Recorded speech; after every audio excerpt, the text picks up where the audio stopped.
Yo, what is up, everybody? Ladies and gentlemen, welcome to Friday Night Live. I am your host, Ian Lang. If you're on this channel, obviously you know that already. Thank you all for joining me. I am so excited to talk to you guys tonight. We've got some banger stuff to talk about. Yeah, um, that was cringe. I shouldn't have said that. But we have some really fun stuff to talk about. Some things that are not as fun, but we're going to talk about them anyway. Um, yeah, so how's everybody's Friday going? Let's talk to some comments. Let's see how everyone is doing. I swear I can talk. I promise. Wow. Wow. I'm struggling. Anyway, happy Friday, everybody. How was everybody's week? I know that for our kids here, it was the last week of school. So if it's still, if you're still in school, sorry, be jealous. It's okay. You'll be done soon, I'm sure. But everybody was excited, dude. Everybody was ready for summer. We've got some fun summer plans for our family here, and it's gonna be a good time. So, all right, let's see how we're doing. Yo, what's up, POV World 63? Let's go. Cool Master, welcome back. You had a good day? You know what? I had a good day today too. I finished up a couple videos, got some stuff uploaded, and just prepped a little bit for the live stream. And I am just excited to hang out with all of you. So, all right, let us jump into some current events. Isn't that so exciting? Uh, Unfortunately, our first current event is something that is not that exciting to me. In fact, it's kind of sad. Um, I Most people don't know this, but I am a huge fan and have been a huge player of Destiny 2 for the last several years, and it's just been it's just been like a comfort game to me, right? It's been a game that I can just turn on after a long day of work. I can just run around and beat up some aliens and get some cool loot and all that kind of stuff. Um, I started with the original Destiny. I think it was like 11 years ago now. And that was a game that to me could have been the Halo successor. Like that game could have, for all of its problems and all of its things, it could have taken over the world. Um, it had some flaws, and then they came out with Destiny 2, which they were like, "Oh man, now it's got a campaign and it's super fun." And I used to play with friends, and I still do to this day. Two of my best friends, I still play Destiny 2 with, and we get on, we do some raids, we hang out, we have a good time. And unfortunately, the news came out yesterday that Bungie, in their infinite wisdom, are walking away from Destiny 2. And June 9th, yes, like 2 weeks from now or 3 weeks from now, is going to be their final update, which is a huge problem from the get go because a bunch of players purchased a year-long DLC pack, which should have included multiple updates this year. And yeah, I don't think you're getting your fall update, dude. Anyway, let's hear what they've got to say.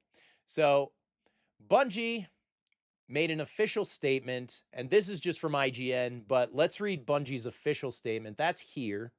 Um, Every end is a new beginning. For almost 12 years, we have had the joy and honor to explore the Destiny universe with you all. Through all the ups and downs, surprises, and triumphs, building Destiny alongside our players has been a monumental privilege. While our love for Destiny 2 has not changed, it has become clear that after the final shape, we've reached the time for our shared worlds and Destiny to live beyond Destiny 2. Now, what's the deal here, right? Because for Bungie, Destiny 2 was their current biggest game. In fact, their player base for Destiny 2 far outshined their player base for Marathon, which is their newest game. Not to mention the other issue, what is the studio going to do now? Because Marathon cost $250 to $300 million to make. And I'd hate to tell you, it only sold 1,000,000 to 1.5 million copies. So they didn't make their money back on that. And like for me personally, I mean, I think most people that are watching the stream have seen my marathon video. I wasn't a fan of it. And it wasn't because I thought the game was bad. It was just more that I felt like it was so different from what I had come to expect from Destiny 2. It's a different style of shooting game, right? Like it's just a different style, which is fine. And a lot of people like it. That's cool with me. If you like it, that's fine. But it just didn't have that I feel like a superhero and I'm inserting myself into that superhero to live a fantasy of clearing evil aliens, right? Like that's the whole thing, right? It's that like doom fantasy, right? And that's what Destiny 2 really gave us. And it gave it to us and Destiny gave it to us for, it says almost 12 years, right?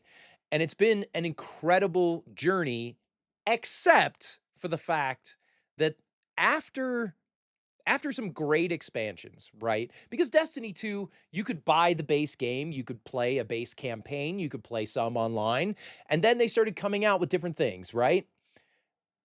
But as soon as they hit that like Beyond Light expansion, it kind of felt like the entire game was just a money grab. Like, yeah, we're going to give you these DLCs, but we're not going to make massive improvements and we're not going to do massive story changes and things like that. It's basically just the same thing over and over again. The son of somebody that you defeated in the Taken King or, Witch Queen or whatever has come back and you gotta take him out and all of his army and do a raid and that's it. Maybe you get a new sniper rifle or something. But what happened was they kept coming out with these expansions that to me didn't add very much. Like, yes, I would pay for them and whatever, but like did they really make a new game or a more fun game every time you played a new expansion? I'm not really sure. The Final Shape, which is, their last big like campaign thing that they did. They did a Star Wars one and but it kind of just adds some extra like another raid and then a couple more like missions. The Final Shape was actually like a story with big cutscenes and things that actually mattered to the characters that you knew and all that kind of thing. The Final Shape I did like. I did think it was fun. And it was good, I enjoyed it. I played it, with my buddy Cole, and it was fun. Um, but you know what, man? I don't know. I really don't know. They started releasing, some stuff with Star Wars, so they released some armor packs and things like that from Star Wars, and the last one, that came out was called Renegades, which had a bunch of Star Wars stuff. There was, like, Darth Vader-esque armor and Kylo Ren-esque armor and, some different things. I mean, I got the Praetorian Guard armor, just because I thought it was sick, like, and especially if you wear it in red, it's pretty dope. The issue that I have run into is that I just don't wanna pay $100 when the expansions have been so hit or miss, right? And so, I was on board, dude, like, when I played Taken King, when I played Witch Queen, I was like, "Dude, I'm in. I'm buying all the expansions. I'm playing it with my best friends. This is so much fun. We're getting tons of armor and stuff. It's such a good time." And then they just started coming out with stuff like Beyond Light, Lightfall, that was like, okay, I think the Neon City's cool and stuff, but like, so what? Right? It doesn't have a ton to do with, the main characters and stuff. Final Shape is really fun, but I didn't buy Renegades. And I'm a huge Star Wars fan, as we'll talk about later in the stream. I'm a massive Star Wars fan. And so for me to not buy a Star Wars themed expansion of a game that I love is sort of telling of the fact that I just didn't see the value in purchasing these expansions anymore, especially now that you see like you're not going to get the DLC that you paid for. And I don't know if they're going to try to like, you know, refund people or do something like that. I doubt it. I mean, come on. You really think Bungie's going to try to refund people? That'd be cool if they did. They're definitely not going to, but it'd be awesome if they did. And I don't know, man. I mean, anyway, let's finish reading their statement.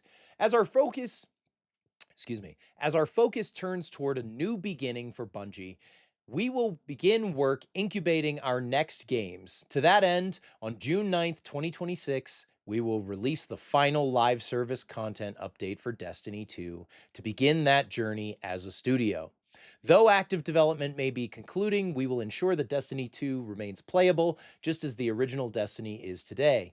Many changes in this final update will aim to ensure that Destiny 2 is a welcoming place for players to return to. But so what? So you can still play Destiny 2, but there aren't going to be expansions. There's not going to be anything like what are we building toward, right? If there's going to be just we're not supporting this game anymore. The level cap right now is what it is. The armor that you can get, the weapons you can get, the skins you can get are just at a base level now where once you get to the top, you can't get any more. It's like, okay, well, I'm just going to go back to playing like Spider-Man 2 or, God of War Ragnarok or something. Like, I'm going to go back to something that actually, you know, I can build into. And yes, those games end because they have, solid narrative stories. But like, I don't know. I played Destiny, and I think a lot of people feel this way. When I was playing Destiny, I played it with the anticipation, excitement, and assumption that there would be more to come, right? That there would be more armor, or there would be more maps, or there would be more, not maps, but levels and new enemy types sometimes, and all those different things. And now that that's not happening, it's a little bit sad. And I think I'm probably going to drop off of Destiny 2 personally. Um, so let's read what Cole is saying. Cole is saying they're taking all of the expansions and bundling everything into one game and discounting all DLC. And frankly, Destiny's not a game that I want to be able to 100%. Like, there are games that I definitely love 100%ing, right? Like, I just did a complete 100% on Tony Hawk Pro Skater 2. And I loved it, dude. Tony Hawk is amazing. That's pure nostalgia for me, right? I love it. But like, Destiny's a live service game. I want it to keep going. And if it's not, then I don't know. However, on June 9th, the new expansion, Monument of Triumph, which, yes, I probably will play, will be available to all players. And yeah, that'll be it for Destiny. It's it's a little bit sad to me, It's a little bit sad to me, but at the end of the day, like they said, every end is a new beginning. So I'm interested to see what Bungie does. I mean, the Halo games, Destiny games, Marathon was pretty good. There are definitely, I mean, it was okay. There are definitely games that I am interested in seeing from Bungie, but I don't know. We'll have to see what's next on their horizon. However, I had a very interesting night last night. So let's switch gears back to some more current events. I went to see The Mandalorian and Grogu last night, the new Star Wars movie from Jon Favreau and Dave Filoni. Yeah, these guys, I don't know. they're saying that they're gonna take Star Wars in a completely new and interesting direction that's more in line with the original vision that George Lucas had. Um, yeah, I don't know, guys. I don't know, truly. Let's let's check out the trailer in case you've been literally living under a rock and haven't heard that this movie's coming out. Although, I will say, I don't think the marketing was very good for this movie. I feel like, for the joke I just said, I kind of feel like a lot of people didn't know this was coming out. Like, I'm a huge Star Wars fan, and I completely forgot this was even releasing in theaters, let alone releasing this weekend. So last night I was like, all right, come on, boys, hop in the car, let's go see it. And we did. And yeah. Yeah, the marketing for this wasn't great, but let's watch the trailer anyway.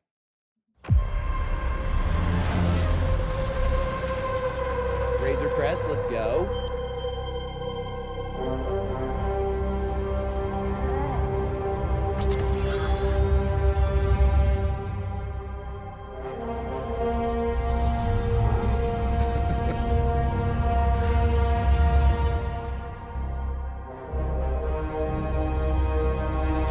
See, I feel like it's a bad sign when you have a trailer and no one speaks at all at the beginning of the trailer. Like, there's not even... In a world where bounty hunters and little baby Yoda things have to pick a bunch of dudes through glass.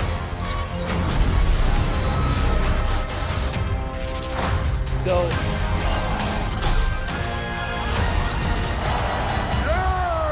Impressive. You got 2 lines in there. Yes, impressive. Oh my God.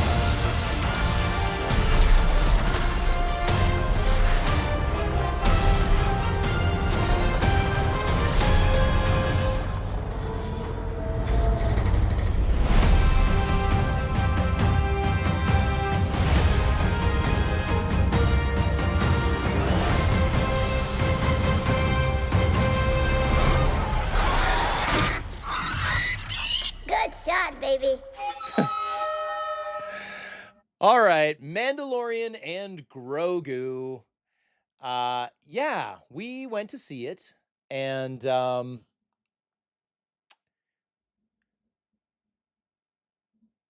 I I have a lot of thoughts about Mandalorian and Grogu. I did take some notes, so I will share those. But here's the deal. Okay, here's the deal. This is essentially the Star Wars movie that I was afraid that they were going to make. I say that because this is one of those perfect examples of we have something that was very successful. It's really cool. A lot of people like the show. It dropped off a little bit like halfway through season 3, but I got to be honest with you. Mando season 1 and 2 are fabulous. Those are 2 of like my favorite TV seasons I think I've ever seen. They're so fun. And yeah, it's wacky. Oh, there's plot holes. Oh, there's CGI face Luke. Who cares? It's fun, right? Yes, there's some nostalgia bait, but it's fun. I enjoyed it. I would sit down, watch an episode, it was fun. Fun action, silly stuff, Grogu, Baby Yoda, whatever you want to call him. He's a silly guy, whatever, right? They take it and then they say, oh, we're going to make a movie out of it. And what inevitably ends up happening, I think, is that the filmmakers are lulled into this false sense of security where they say, well, as long as we have these characters doing something, then people will like them. Even if it's completely inconsequential to the Star Wars universe as a whole, any of the other movies, books, TV shows, magazines, comics, whatever, if it's isolated, then people can't complain that it breaks the universe, and we have characters that they like. And look, oh my goodness, it's freaking Sigourney Weaver's in it. Everybody loves her. Unfortunately, that is not the way that it works. And I feel probably, I mean, I don't know. Star Wars fans are kind of divisive and like I feel like there's going to be a lot of people screaming online about this movie and then a lot of like Star Wars defenders being like, "This is the perfect movie. I love it. How dare you talk about it?" Ah! But the thing is like to me, I I'm I have this deep growing disdain like a paper cut for movies in known universes and franchises that have nothing to do with anything because they end up just feeling like an extended TV episode. And this came from a TV show. I would have much rather seen a season 4 than seen a movie. The reason for that is they seemingly produced this like a show. For example,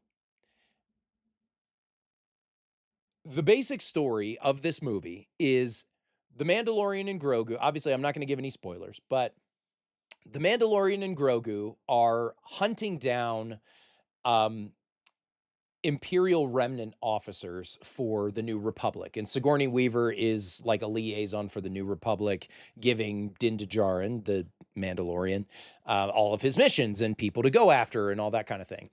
And what ended up happening is he got this mission where he needed to find a fairly high ranking Imperial officer that they believed was part of the criminal underworld. Thus, they got some info from the Hutt twins, right? Jabba the Hutt's family. There are twin Hutts that rule, what's it called? Al Hutta or something. I don't know. If I say it wrong, a bunch of Star Wars nerds are going to kill me in the comments. But they're essentially in charge of a ton of the criminal empire from Jabba. And we all know what happened to Jabba in Return of the Jedi. But Jabba also has a son named Rhoda, and or Rada, I don't remember how you say it. Um, and the twins are looking for him because he is the rightful heir to Jabba's criminal throne. So, obviously, anybody that wants to stay in power has to get rid of anybody who's next in line to the throne, right? So, they hire the Mandalorian. Well, they hire the New Republic because they are swapping information and thus the Mandalorian. So, adventure ensues. Mandalorian and Grogu go on the same adventure that we've seen them go on 500 times in the show, where Din Djarin is just a glorified babysitter for Baby Yoda. He does like some cute cooing noises, baby noises, and then like, whoa, you can lift a friggin' building the size of New York? Wow, you're so young. And George Lucas is over here. Well, actually, the thing you don't know is that Grogu is actually like 300 years old. No one cares, George. It's a baby. We don't need to see the Mandalorian on a babysitting mission again. Anyway, let's talk about some of the things. Let's talk about some of the things. Okay. Here's some of the things that I did like. Okay. There's a lot of adventure, there's a lot of action. The actual physical fight scenes that Mando and well, not Grogu, he's a puppet. But the actual fight scenes that Mando does with like the bad guys and stuff are awesome. You can tell the choreography is well paced, well like thought out. It's tight, it's fun. You saw that little shot in the trailer of like him kicking the guy. That bar fight is awesome. There's a fight on the AT-AT that's really cool. Most of the action, though, and I can't believe I'm saying this, for a show that used very little CGI and stuff and really wanted to make things practically. It was like we were trying to return to Star Wars. We were trying to return to George Lucas. Throw it out the window. Throw it out the window. Goodbye. Everything's CGI. Everything is CGI in this movie, dude. Like almost every enemy is CGI. It's wild. They show that shot in the trailer that's like in a coliseum kind of thing, and that's because Rada has been captured and he is essentially made to fight in these gladiatorial games. Din has to save him from that and all that stuff. The Mandalorian has to save him from that. But like they're mid fight, right? And then these little lasers come up all around this thing. The doors open, and then a bunch of just like Dungeons and Dragons reject creatures come out, start just doing nothing, right? They're like, "Oh, there's this weird centipede thing that's trying to like lick you." And it's bizarre, okay? It's very bizarre, and it almost feels like this thing was like written and directed by AI. So let me go down my list of just some of the things, okay? All right, here's some of the things that I did like, okay? Um, you see some of the hut world where there are different slugs and all that stuff because we have no idea how many like Jabba the Huts there are and stuff. And you see them like living in these little holes and these like mud walls and stuff. It's pretty cool. It expands the universe. And banking off of that, there are a couple scenes that remind me of Knights of the Old Republic. If you've ever played that game, there are a couple levels early on in Knights of the Old Republic where you're like in this underground, like neon city kind of thing. And they take Mando into this kind of seedy city. And it's pretty cool. It has like a Blade Runner vibe. I like it. Um, let's see. Um, Road of the Hut is super buff. I thought that was hilarious. A giant poop slug that has abs. That's pretty interesting, right? As long as it's not an abscess, I guess. Sorry, that was stupid. Um, yeah, so I will say that the music is very different in this movie. It's more of like an EDM, like Crystal Method, Daft Punk kind of vibe. I'd say more Chemical Brothers. None of that means anything to anyone except me. Never mind. But yeah, it's kind of like a techno EDM vibe for the music, which the show didn't have that. There's never been a precedent for that.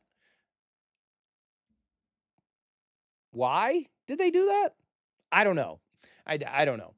But some of it's kind of cool and I really like it. Of course, some of it does feel like a direct to streaming Bruce Willis movie, but whatever. Or if you're too young to know who that is, it feels more like a Noah Centineo movie than a Star Wars movie. Younger people, if you know who that is. Yeah. So I will say Rod of the Hutt. So Rod of the Hutt, son of Jabba the Hutt, definitely is the most interesting character in the movie. I don't know that he's the best character. I think the best character are the little like what do they call them? Anna's aliens or whatever. Anna's Alla family. Um, they're like the little Babu Frick guys. They in the trailer you see him go, "Oh, bad baby." So funny. So funny. Those guys are the best characters in the movie, hands down. I could watch a whole movie of just them. But yeah, Rod of the Hutt has a lot of depth. He's an interesting character. He's the only character that actually has something to say and do. He's trying to prove himself, right? He doesn't want to live in his father's criminal shadow anymore. He wants to be a better, I almost said person. He's not a person. He's a giant poop slug. But he wants to be a better creature than his father was, right? And that's admirable. So he, fights in the games because he brings entertainment to people. And wow, that's kind of relatable, especially in this line of work. So it's interesting, right? His story is interesting. Um, until it isn't, right? Until it gets into this like, oh, we're building his backstory, and then the movie ends like an hour in. And to be honest, if that was an episode of a show, I'd be solid on that, right? Like I'd be totally cool with it. But the movie like ends and for some reason it just keeps going.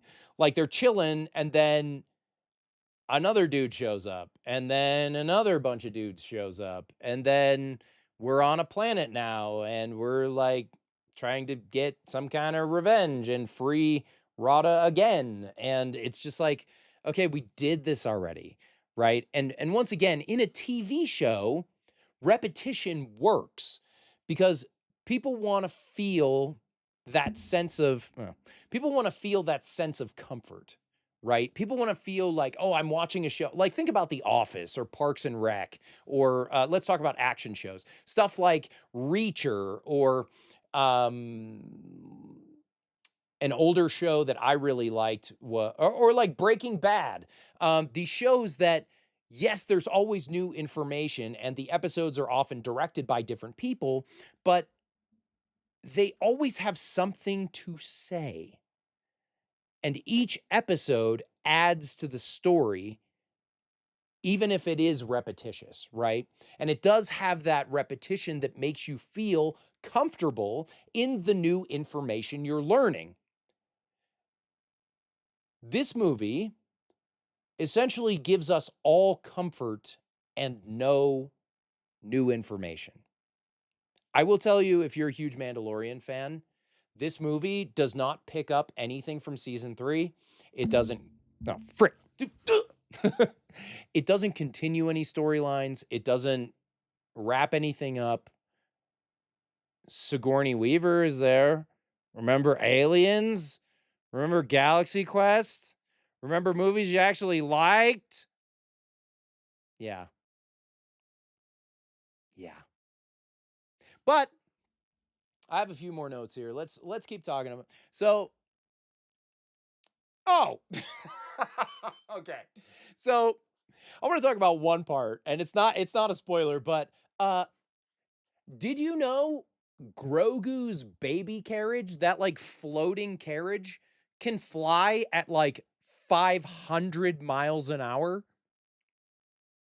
Yeah, surprise. Literally, he uses his little baby carriage in a chase scene to catch someone. Like, and it's full high speed chase. It's full, like, they're weaving in and out. It's freaking like, Coruscant, the home of the midair collision. People are just like flying around. Dude, they're flying around these streets, zipping around hundreds of miles per hour, which they probably don't even have. It might even be thousands. And it's implied that Grogu's baby carriage can go as fast as what looks like a mid-sized sedan. For real? For real. Also, let's talk about this. This is a little nitpicky thing. Okay, let's just be real about this. Sound design. Holy frick. Sound design. Non-existent, dude. I don't know what they were thinking with the sound, but like, I think this had like the flattest soundtrack, both from sound effects and music, that I have ever heard in a Star Wars movie. And yeah, I did see Solo. So, dude, like, nothing in this movie, and I'm talking about sound effects, right? I'm talking about the hits, the moves, the ships flying by. I'm talking about, the punches, the kicks, everything. Everything has to have impact, right? You need to have booms, you need to have low risers, you need to have all these things to like get the audience hype, make them feel like, it's not just it's boom, like you have to make the audience feel the movie. That's the whole reason that we pay for these freaking Dolby Atmos theaters and stuff. That's why we pay $37 to go see these movies. It's why we do it. So we can feel the movie, not just watch it, which I could do at home, right? In 2 months this thing's going to be on Disney Plus, and they're going to be like, "Oh, it's the worst flop in Star Wars history." Yeah, dude. It's all because you didn't have enough sound effects. This is stuff people don't realize. This is the subconscious stuff that like makes your movie feel like something, right? You watch The Matrix or you watch Inception or these movies that are excellent movies, they make you feel something. Nobody wants me to say this. I'm going to say it anyway. The prequels and the sequels all make you feel the movies. Even if you hate them, I'm a Last Jedi hater. I'm fine to admit it. You feel the movies. You feel every hit, you feel every move, you feel every ship blasting off because it's fun, right? Because it is the reason we watch movies is to feel something. And this movie just it doesn't feel like a movie. It feels like a TV episode. It feels like something that they just didn't put that much time in. And going back to the music, I know I'm like harping on some of the audio stuff, but going back to the music is so weird at like they have these fight scenes where you expect to have, ba-na-na-na-na-na-na, an orchestral theme and all that stuff. Everything's pumping, freaking timpani, coming in. None of that, dude. It's all just like bam, bam, bam, bam. Here comes the Mandalorian. It's like that's all it is. It's just like it's like somebody put on an album by the band Justice and just let it go during the movie. Like nothing really fits. There's one part where they there's one part at the beginning where they play the Mandalorian theme and then they play it again later in the movie, but it's like a techno bit crushed version of it. Also, one more audio thing. I swear to you, the microphones were peaking at different points in the movie. What is this movie? What is this audio? Anyway, it's fine. It's fine. It's fine.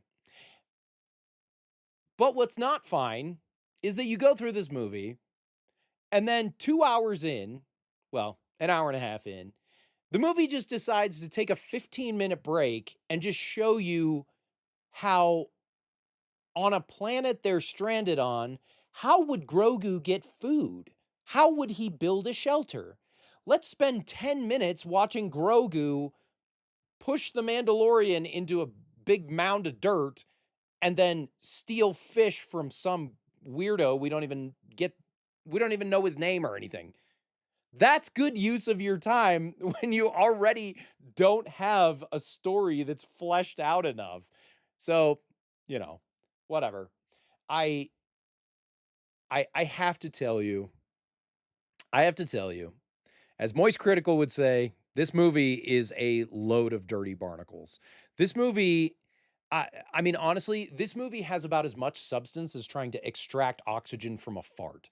It's so it's just so thin. I don't know how else to describe it. It's so thin and it just doesn't have anything to say. It doesn't have anything to say to me, to you, to Star Wars fans. It's just a thing.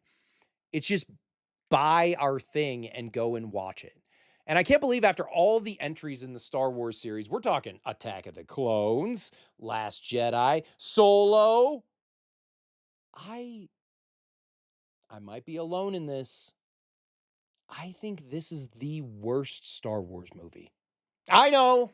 I know. Everybody's shocked. Everybody just gasped in their seats. I actually like that word, gasped. But I feel dirty when I say it though for some reason. Anyway, that's the tangent.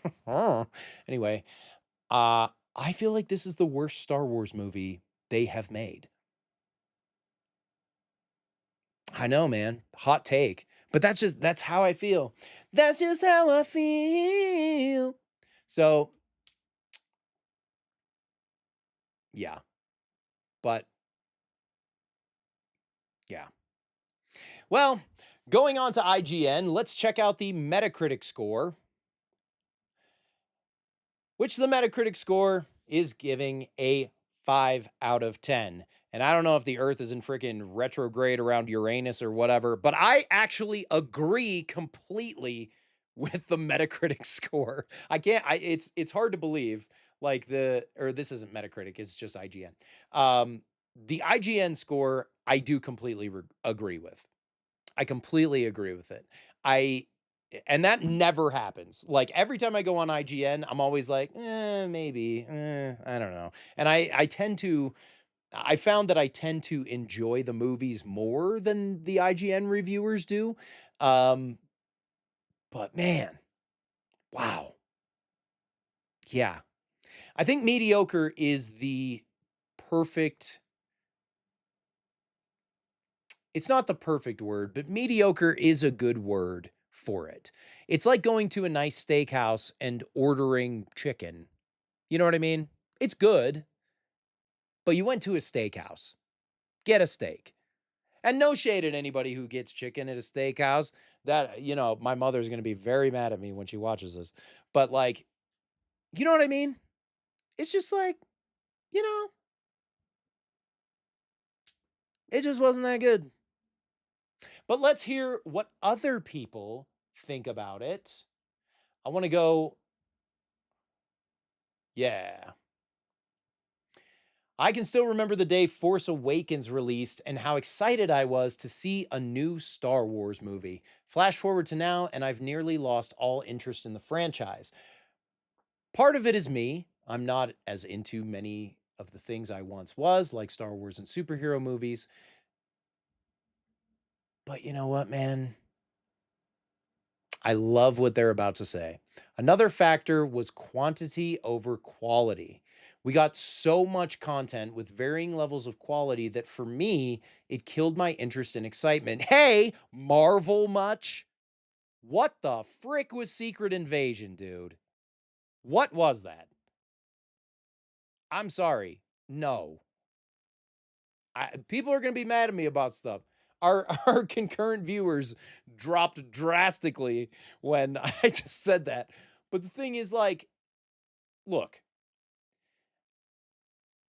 I don't care. I'm struggling to care anymore. And that's about Star Wars and Marvel and a lot of these even DC.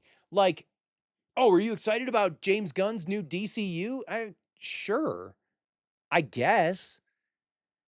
I mean, insofar as I'm excited for, Tom King's run on Batman versus Scott Snyder's former run on Batman. Those are comic book writers and all that kind of stuff. Um, the thing is, like, it's not something that I'm excited about anymore. And it's not something that I feel like so attached to. It's crazy because I'm actually watching through all the Star Wars movies again with my boys. And man, when we watched Empire, even when we watched episode 1, The Phantom Menace, it just makes me remember how much I love Star Wars. And coming off of that, and which, that feeling is temporary. We're about to watch Attack of the Clones. I'm not getting my hopes up. Or not holding my breath, I should say. But watching this movie, after watching those movies, really, it really makes me feel like Dave Filoni and Jon Favreau, the makers of this movie, they do know what they're doing. They do know how to make good stuff. But my biggest fear with this movie and the future things, which in a second we'll watch an interview with them where they talk about the next steps and stuff. Oh, cool master. Yep. I hate sand. It gets everywhere. Yes. Yes. Crazy Killzone, Rot of the Hutt from the Clone Wars movie. Yes. He's freaking buff in this movie. Hilarious, dude. Well, maybe don't think about it, but if you can imagine a buff turd, you know. But the thing is, like, I feel like I don't care that much. And I do think that Dave Filoni and um I do think that Dave Filoni and Jon Favreau can do a good job. They certainly can make great movies, they can make great TV shows. I mean, holy crap, have you watched Andor? Andor is freaking like Andor is an example of what to do with a TV show. Andor literally made me like Rogue One, which I thought was pretty mid. It made me like Rogue One more just because it's an excellent show. So like that's what you do, dude. Yes, oh yeah, cool master. I still need to watch Maul. I'm excited to watch Maul. I need to see that. But um the big thing with this whole new structure, Dave Filoni taking over, thank goodness that dirty sea witch Kathleen Kennedy's out of there eventually. Um, my biggest fear with the direction of Star Wars is that it's going to go from being too focused on being for everybody, which I feel like the sequel trilogy was. I saw a comment up here that was saying like, "Oh, the sequel trilogy sucked." Um, I liked Force Awakens. I saw I saw Rise of Skywalker and Last Jedi multiple times. Um, Last Jedi, I only saw twice because it made me so angry the second time I watched it. And then which, it's a me problem. Come on, dude. Anger management much. You got mad at a movie, idiot. Um, but then Rise of Skywalker, dude, I went to see it twice in the first day, and I thought that movie was so funny. In a little bit, we're gonna play bad movie bingo, and I really think I could put Rise of Skywalker and play bad movie bingo. It's it's just funny. Somehow Palpatine returned. I think that is the best explanation for a villain showing up in movie history. Oh no, there's the bad guy we thought we killed. I don't know, he's over there. Guess we gotta fight him now. It's excellent. Anyway, um, my big fear with Star Wars right now is that it goes from trying to please everyone, which is, the former Disney era, to being so niche. Like Crazy Killzone said, "Oh, Rot of the Hut." Somehow Dr. Disaster returned. I know. I know. We'll talk about that in a minute. Um, yeah, Rot of the Hut from the Clone Wars movie, which I completely until you said that, I completely forgot about that. It's so niche and nerdy and like I don't have a problem with things being nerdy, but like you have to know so much lore that that's the only way that you can enjoy it. That's how I felt about the Ahsoka series, right? I watched a little bit of Star Wars Rebels, very little. And so like I knew who the characters were, but like when they start showing up, like, "Oh, here's Ezra." I'm like, "Okay. Hopefully it's not Ezra Miller." Jeez. Anyway, hide your kids. Um yeah, I just like I don't I don't personally have time to read all the books and watch all the shows and watch all the cartoons and ingest all the podcasts with Dave Filoni and Sam Witwer. Like, I don't have time to know everything. And Dave Filoni and Jon Favreau are super nerds. They love to drill in and be like, well, what's the story of this little junk rat that was on the ship of the Mandalorian in the final scene? What's his story? It's like nobody cares. Nobody cares about that. Where's freaking like, where's Luke right now, dude? Where's Luke? And I'm not saying like you got to do nostalgia bait. I'm just saying like, I hope Star Wars doesn't go in a direction where normal people that aren't steeped in Star Wars lore don't completely lose interest and it becomes I'm going to get a lot of flack for saying this, but I love this also and Star Wars becomes Star Trek. I only say that as someone who loves Star Trek, fully loves Star Trek.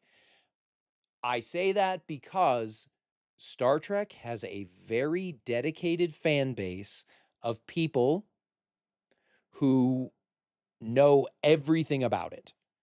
I don't know any casual Star Trek watchers. I feel like everybody that watches Star Trek is a Trekkie.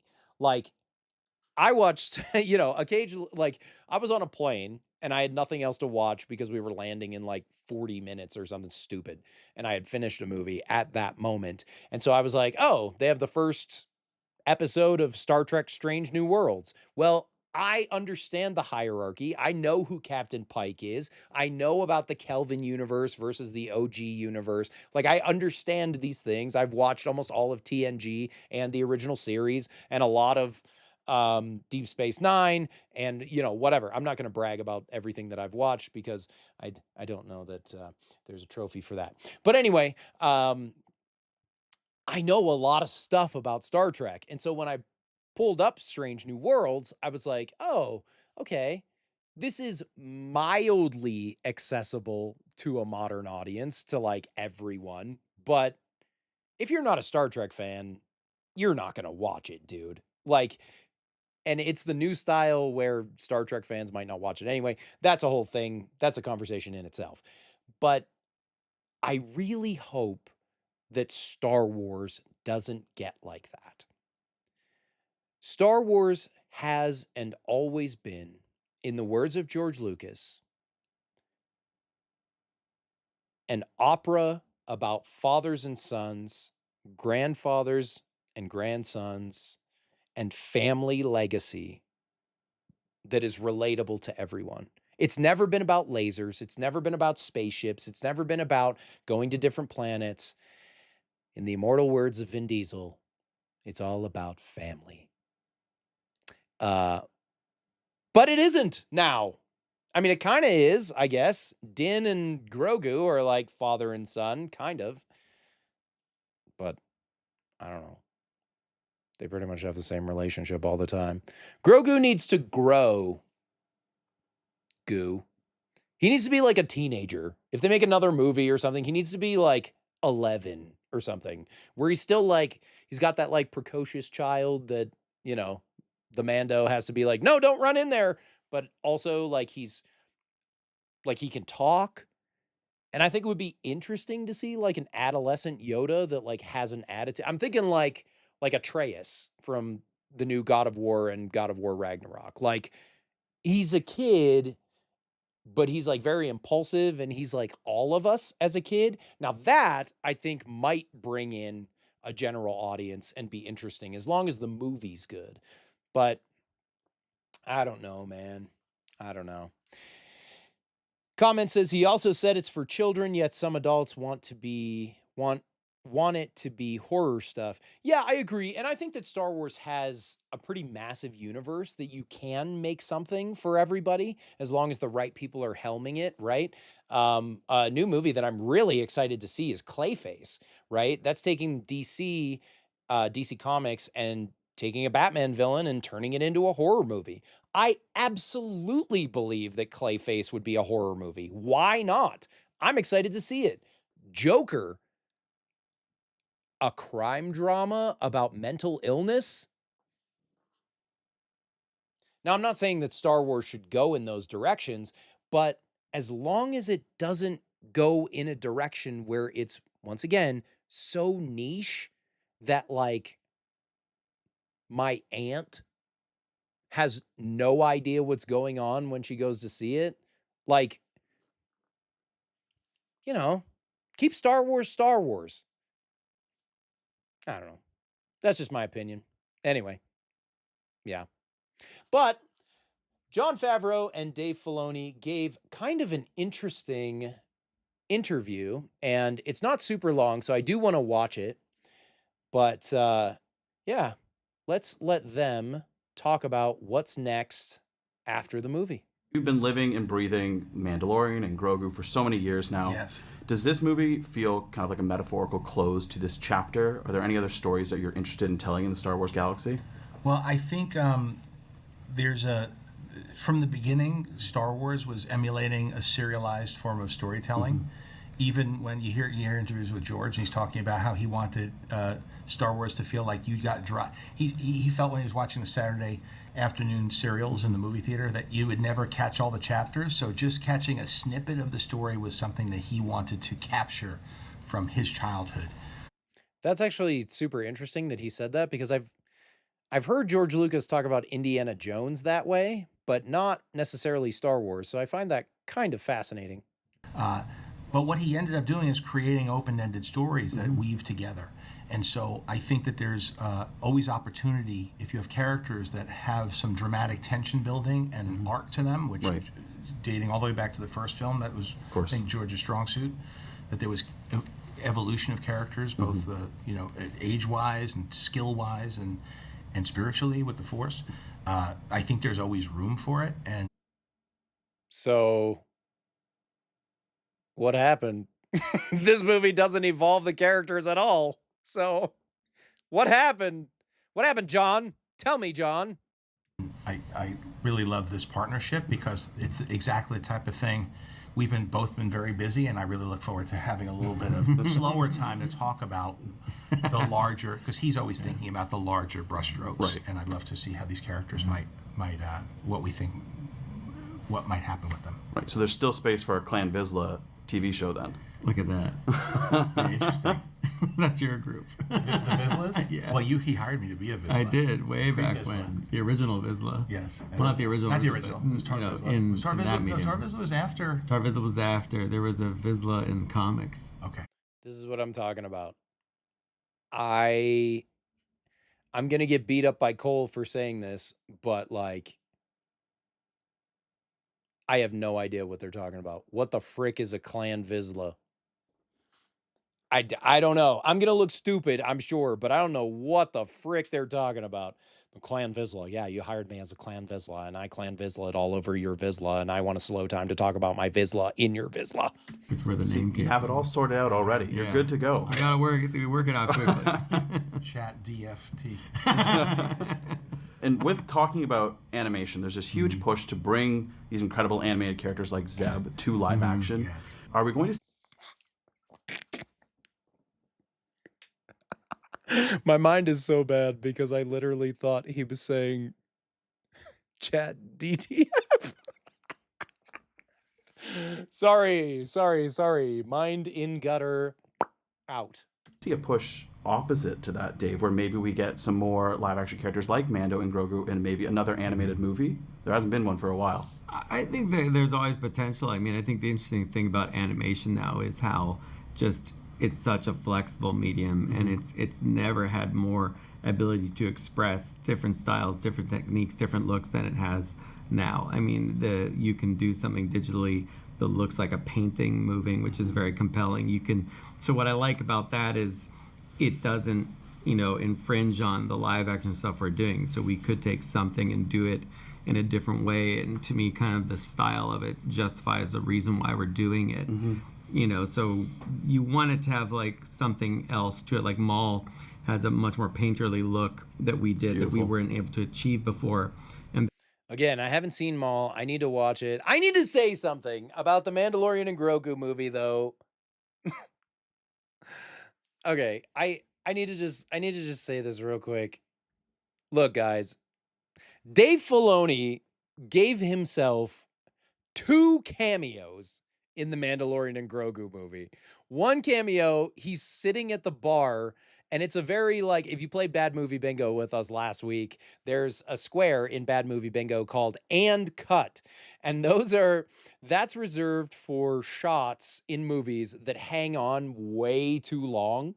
And there's a shot in Mandalorian and Grogu that is Dave Filoni sitting at a bar, like, I can't remember if he's holding a drink or not. I think he has that stupid cowboy hat on too. Sorry if you think it's cool. I always think it's like, I think he looks like a friggin' game warden at the Safari Zone or something. But he's like holding the drink, and the camera just pushes in on him as the Mandalorian is talking to Sigourney Weaver, and he's just like, yeah, that franchise you love? It's mine now. Enjoy. And then he's just in an X-Wing later. I'm sorry if that's a bad spoiler, but straight up, it was a little bit of hubris, dude. It was a little bit much. that made it worth doing, as opposed to doing it, in the original way we had done Clone Wars or Rebels or something else. So I think there's always potential, because I just see them as characters in the Star Wars galaxy and stories, and the medium then defines a little bit of how we tell the story. But I think any of the characters can appear anywhere. And Ming Na's character Fennec, she went from live action where we brought her in and then we put her in Bad Batch. Right. So again, I think to John's point, as long as there's a reason for it and it makes sense for the story and the character, if it's a character like that plays in both worlds, I'd talk to John and say, hey, we're going to have this character jump over there. Fennec Shan, I think is her name. She was really cool, dude. She was a cool character. I liked her. And then he's like with Zeb. Exciting. Zeb was like with Zeb. There was a lot of came back that and way, forth, and back and yeah. So perfect. So it's consistent, Yeah, that's great. Speaking of kind of yeah, that's great. What are you guys even talking about? Consistency and reason. I know fanboys online, they love to talk about Mando taking on and off his helmet. Yes. It's every time it happens, it's always the big controversy. Do you think maybe the concept of like a hard canon or hard lore is a bit passe and people should maybe be a little more flexible with their concept of that? It's interesting. I mean, I think that, like, to me, when talking about canon, and I've dealt with it since, being a fan growing up, and as the Star Wars galaxy expanded, you start to see so many different ideas and different expressions. And among my friends, it was always kind of like the ideas we liked were canon. Right. I think having a hard line, only Sith deal in absolutes, right? So I think you can look inside the franchise for some of these answers. But I would say genuinely, fans debating, fans discussing, that's the most important thing. Life itself doesn't have these very strident rules that everyone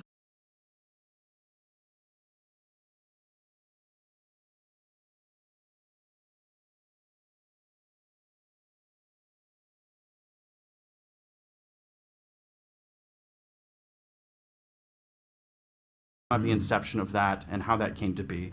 It was, it always kind of starts the same way. We have the story. Dave and I bounce back and forth with the story. Then we videos up in Berkeley, and it was a dream. It was a dream.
Oh, crap.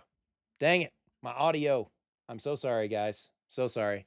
So I just wanted to look at all right. When did the audio go out? Okay, the audio went out. Okay. All right. So basically what I was saying was I was just looking at the Mandalorian and Grogu budget versus what it's projected to make.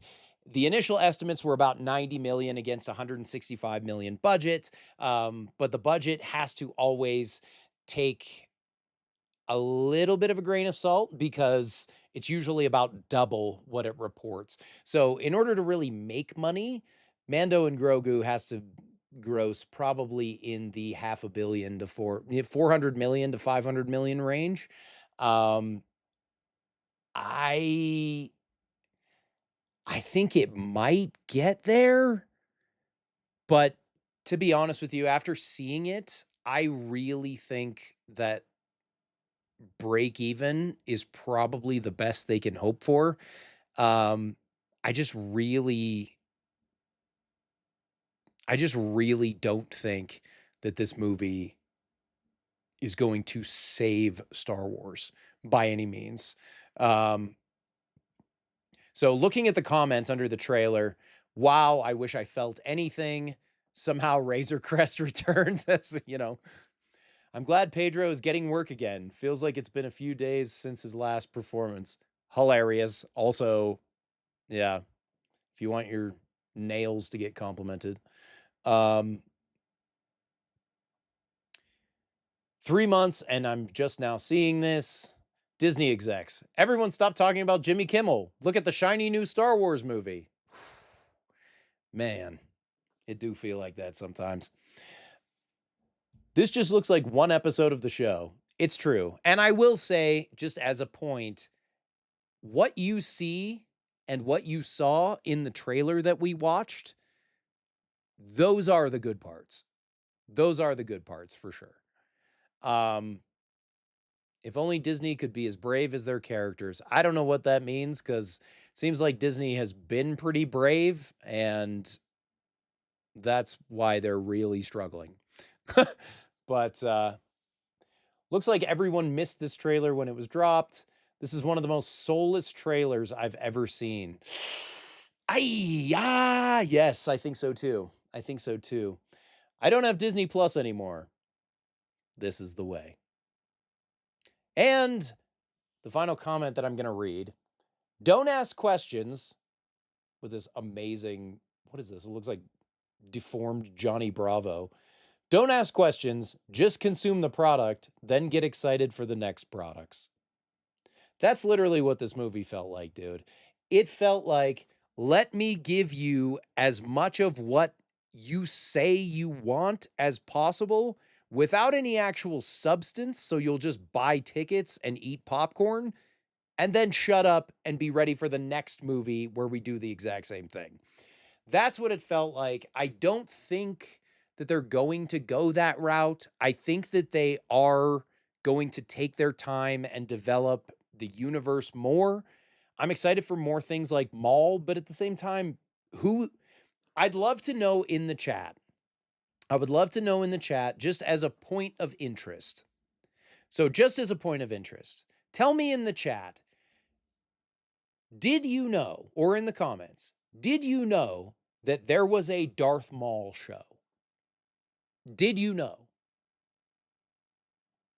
I knew because I watched every trailer from CinemaCon and stuff. But did you actually know that that show was coming out? And if you are not a hardcore Star Wars fan like I am, my guess would be no. In fact, you'd probably say, Maul Shadow Lord. Who the heck is Maul? Just saying. Just saying. But what do you guys think? Tell me in the comments. Let me know. All right, my friends. Now we are entering into... oh, you know what? Actually, there is one more thing I want to do. I want to share for this. I am an adult, right? And as someone aptly pointed out in the chat, George Lucas has always said that Star Wars is for kids, right? I took my kids to see this movie, and I'm interested, and you may be too, in what they thought. So, my oldest gave his own review, and here it is. Mandalorian and Grogu, are you guys excited? What'd you think? I liked it. It was so good. I liked the baby monkey things. They were funny. Hey. Oh, the horrible of a baby. It's a bad baby. How do you think it compares to other Star Wars movies? I think it's kind of like the same-ish. I liked it. I liked it. 8. An 8? Yeah. All right, nice. So therein lies the counterpoint. If kids love it, is that not a positive thing? So for all the gripes and all the complaints, if kids love the Star Wars movies and they loved Mandalorian and Grogu, and the next generation is growing up with a new Star Wars that may not look exactly like our Star Wars, but they love it, isn't that great? Isn't that the whole point of Star Wars, according to George? Generational stories from fathers to sons that excite and interest and teach you things. Is that not the point? I don't know. I'm just some dumb guy on the internet. But let's do a new segment for this show that I like to call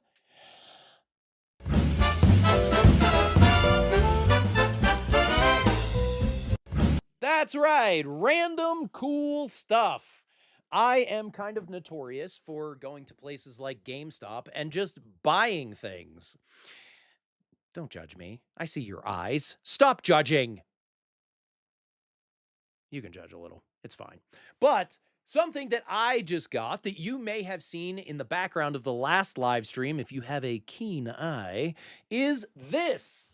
I got, finally, the Sonic X Shadow Generations limited edition collector's box. Yes, this thing is freaking awesome. And yes, I ordered it like 2 years ago. And here it is, finally. It comes with a bunch of cool stuff. So I wanted to open this so you guys could see it also. So here we go. I'll let you guys see it first. Check this out. Yeah, boy.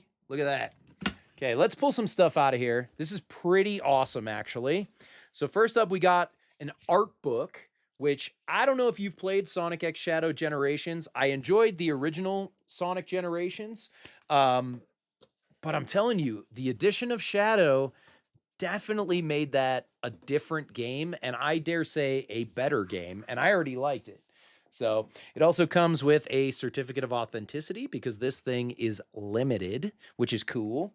Comes with the OST, original soundtrack, a steelbook for the game, a Dreamcast case. So now I have 3 cases for 1 disc. Like, what am I gonna do with this? It is cool though. I mean, it's Dreamcast. I don't know if you care about that sort of thing.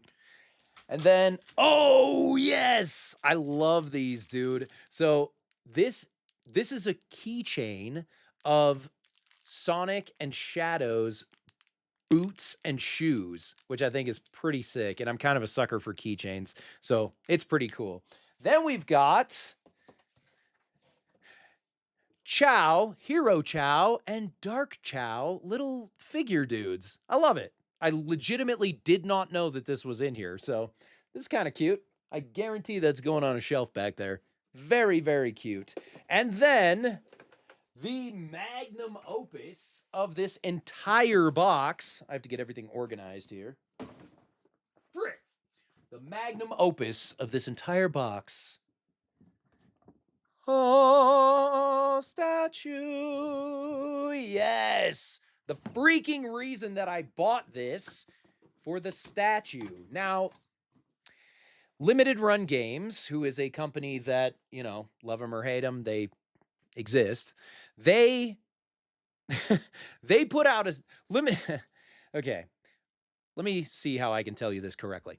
Limited Run Games put out a statement saying that the statues for the Sonic X Shadow Generations collectors were kind of terrible quality. They had a ton of scuff marks, paint issues, weird facial issues.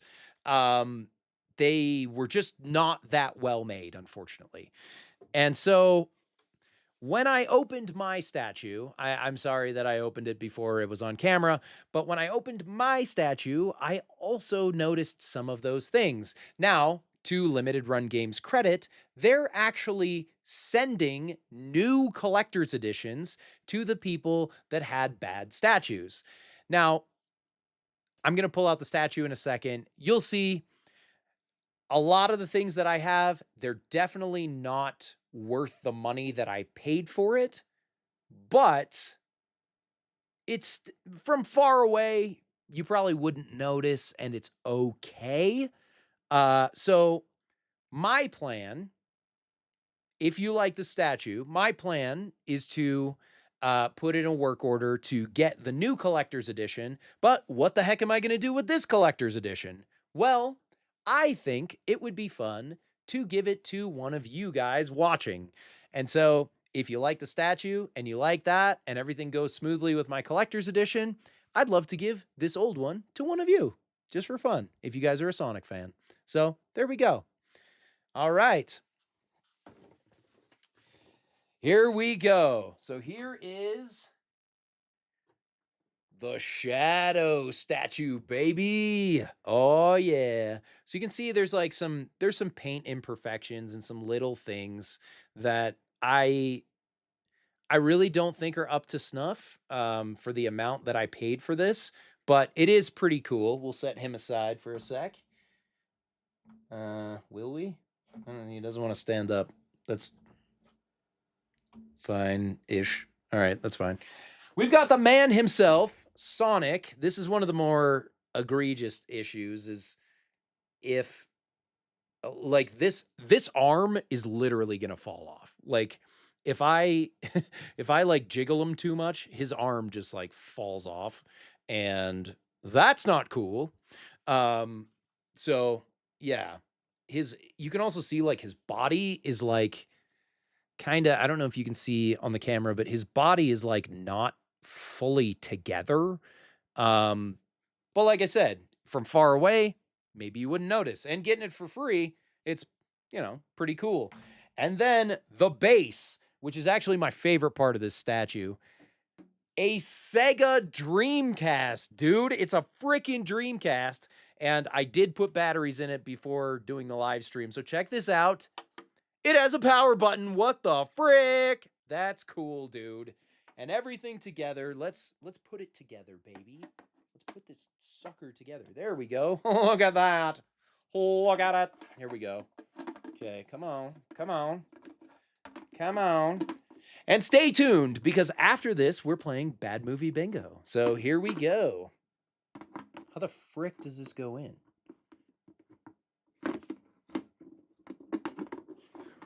What the frick? Okay. All right. There we go. Check that out. That's pretty sick, right? Like, I am going to put in to get a new one, but this is pretty awesome. And if you're a lucky viewer that ends up getting this, I think it's pretty dope. So, yeah, that lives generally right here. So we're going to let that live right there. There we go. Move those dudes right there. And that's my Sonic X Shadow Generations Collector's Edition. And thus ends our... I don't even know what I'm saying. I'm just like talking. Thus ends this edition of...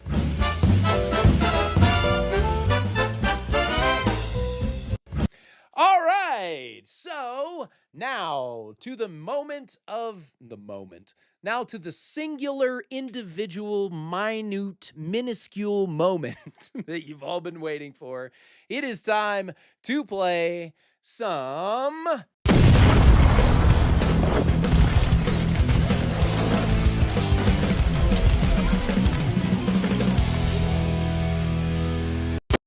That's right, everybody. We're going to play some Bad Movie Bingo tonight. And the bingo that we are going to play is this is a wild one, and it's actually a classic one for this channel, and I am extremely excited to play this one with you. It is one of my higher performing Bad Movie Bites shorts. If you didn't know, I have a series of shorts on this channel called Bad Movie Bites, where I talk about a bad movie for less than 60 seconds. And this is one of the higher performing ones, one of the ones that people liked. And so I think instead of giving a backstory, I'll just let you see it in the short. What's the worst movie ever made? This movie cost $65 million, 10 years to make. This is Food Fight! A box office disaster of truly epic proportions. The film asks, what if you set Toy Story inside of a grocery store? Directed by Lawrence Kasanoff, Charlie Sheen as Dex Dogtective, Hilary Duff as this cat girl, Sunshine Goodness, and Doc Brown himself, Christopher Lloyd, as the memorable Mr. Clipboard. The movie was completely finished and slated to release in 2002, but then the entire movie was stolen. The director calls industrial espionage. And you didn't think, maybe I should have a backup hard drive. And when the movie finally clawed its way onto a few screens in 2012, look at the reviews. The movie looked like nightmare fuel from a cursed PS2 game. Tell me your favorite bad movie in the comments and subscribe for more. All right, my friends, it is time to play Bad Movie Bingo with one of my favorite bad movies of all time, Food Fight! Yes, baby, let's do it. If you want to play Bad Movie Bingo along with us, go to the description and click on the link, get the Bad Movie Bingo card set up. It looks just like this, and it is glorious, of course. And of course, when we play Bad Movie Bingo, in the center you'll find the free space, which is always free, just for you. Click that sucker, and let's get it going. I'll give you guys a couple minutes to pull up the Bad Movie Bingo card. We have multiple squares in here. Let me just go through the squares real quick. We've got overly dramatic acting. There's going to be a lot of that. Bad CGI and effects. There's going to be a lot of that. Super stupid henchmen. We're going to get a lot of bingos in this movie, dude. And cut, which I mentioned before, is a shot that just hangs on too long. Hilarious line delivery. Talking animal is smarter than humans. Now, technically, in this movie, everything is like not human, so I don't know that that square will get checked, but we'll see. Unnecessary explosion and delusional creator. So that space is reserved for someone who clearly thought they were making something good and weren't. So, delusional creator. Here we go. It's time to watch Food Fight. Get your bingo cards ready. Let's do it.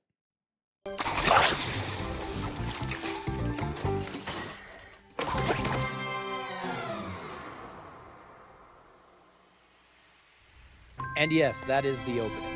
Like, that's Good night, Mr. opening. Leonard. Don't work too late now. Just closing up. Nothing much happens around here after dark. Yeah, see, I feel like just because you said that means a lot. Also, Pooh Man Chewies. Pooh Man.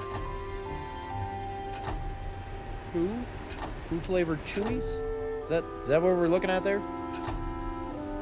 Don't look too hard at this movie. There's a lot of craziness in this movie.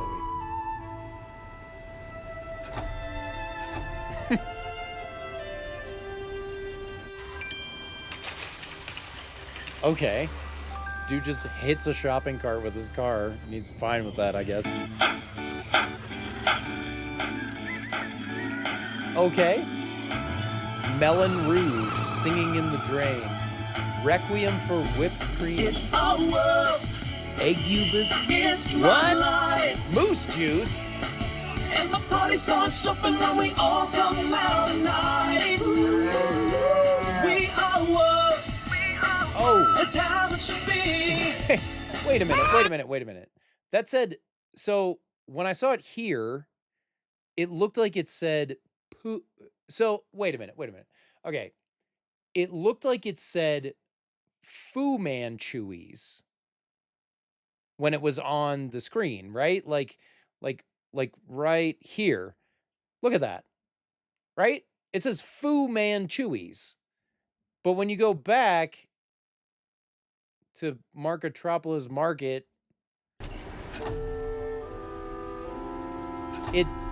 there's no way it says Fu Manchuis. There's no way, dude. No way. Oh, I think it's before this, actually. Look at that. It's...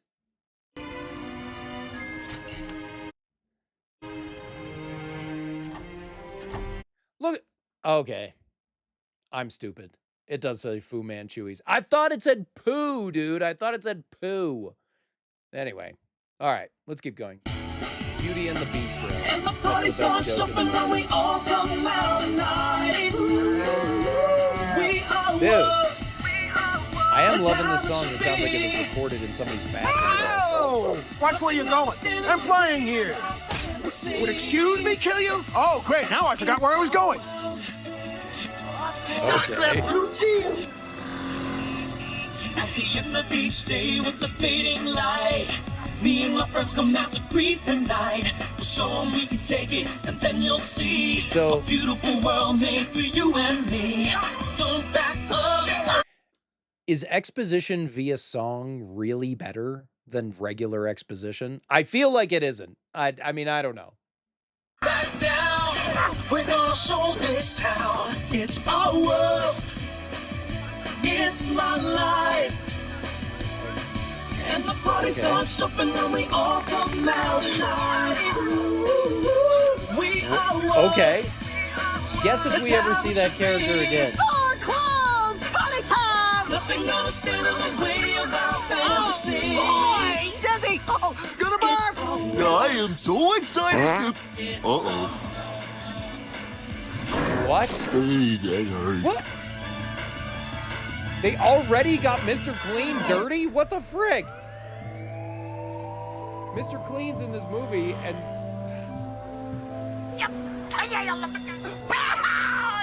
Listen up, fat cat burglar. I'm giving you one last chance to hand him over before I cash in your coupons for you. It is you, the great Dex detective, who's about to take a fall. Or should I say, be pushed. I'm sorry. These characters are absolutely hideous. Like, what are these henchmen? Are they like naked mole I had a rats? raisin What for are every time they? I've heard that one. Exterminate him! A raisin? This dog eats raisins? Are there dogs that eat raisins? I feel like I've never seen a dog eat a raisin, but what do I know? Hey, hairless hamsters. Want some of this? Oh, they're hairless hamsters. Is that a thing? And why do they work for a rat?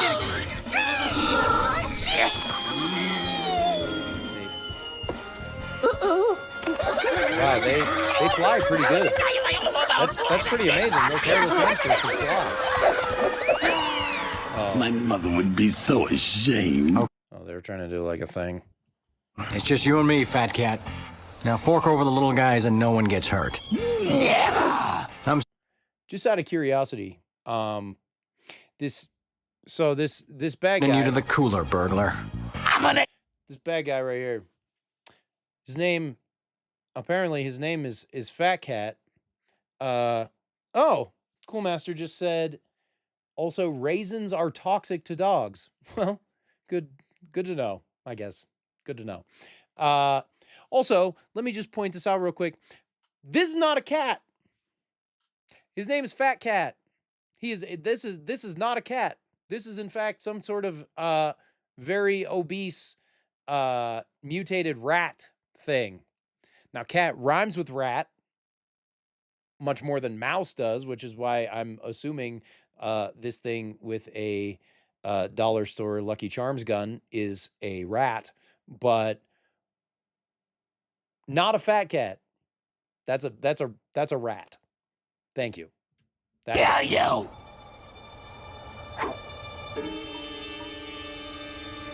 No. No. Stop. You wouldn't. I just want to be loved. Is that so wrong? I just... Look at the way he falls, dude. What? Oh my God. Dex, darling, head a shopper here. This makes 500 consecutive cases you've solved. Ugh. What is that thing? It's like a featherless bird, except for its hair is like, has like the Karen parted cut. Like, what the frick, dude? What is that thing? Don't tell me that's like Toucan Sam's mom or something. Head of the United Supermarket Defense Association. What's your secret, darling? The secret's inside. The real secret is I am scared out of my mind, Dan. Tonight's the night. Nah, no worries. You can do it as long as you got me to help you. Did I mention me? What do you think? Whoa, what the? You could 4 carrots? What did you do? Rob the food bank? Yeah, but do you think she'll like it? I will say, I do think it's funny that it's a 4-carat diamond ring or ring, 4-carat ring, and it's literally a ring with 4 carats in it. That's funny. Doesn't save the movie, though. What if she doesn't like it? Relax, bro. We're talking about sunshine goodness. You could give her a Cracker Jack ring and she'd still say yes. Everything's got to be just perfect tonight. Speaking of crack, that's all. Now, you sure you know what to do? Who you think you're talking to? Come on. I'm your best friend, Daredevil Dan. The most stunt-flying, death-defying, chocolate Dan. Ike. One more thing. Will you be my best man?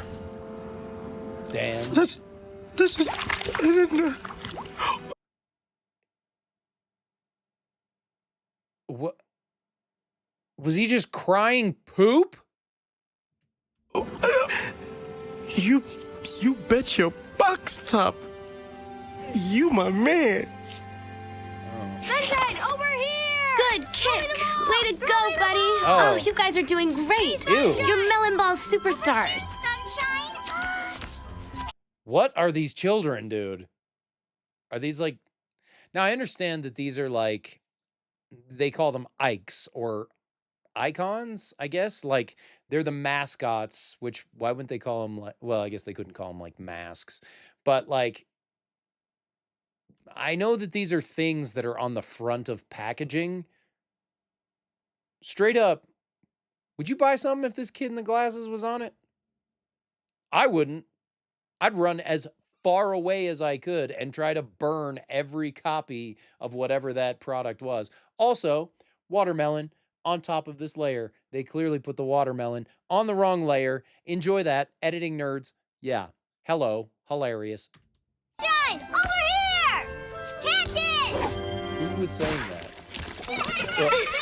Oh, okay, you little Ikes. Bye-bye. Thank you, Sunshine. Thanks for playing with me. Oh, Danny, that was so nice of you. It was? Of course. The way you saved Dex from that melon ball? That's what friends are for, right? Dude's lost a step. What? Yo. Hungry, tough guy? Hiya, kitten. How about we get Chef Boyardee to make us a huge feast-amongst dinner? My treat. Oh, pizza! Great idea! Hey, I'll take an extra... Gotta fly. See you later, Danny. Sunshine. Or we could play stickball with Mr. Clean. Well, actually, I planned something special tonight.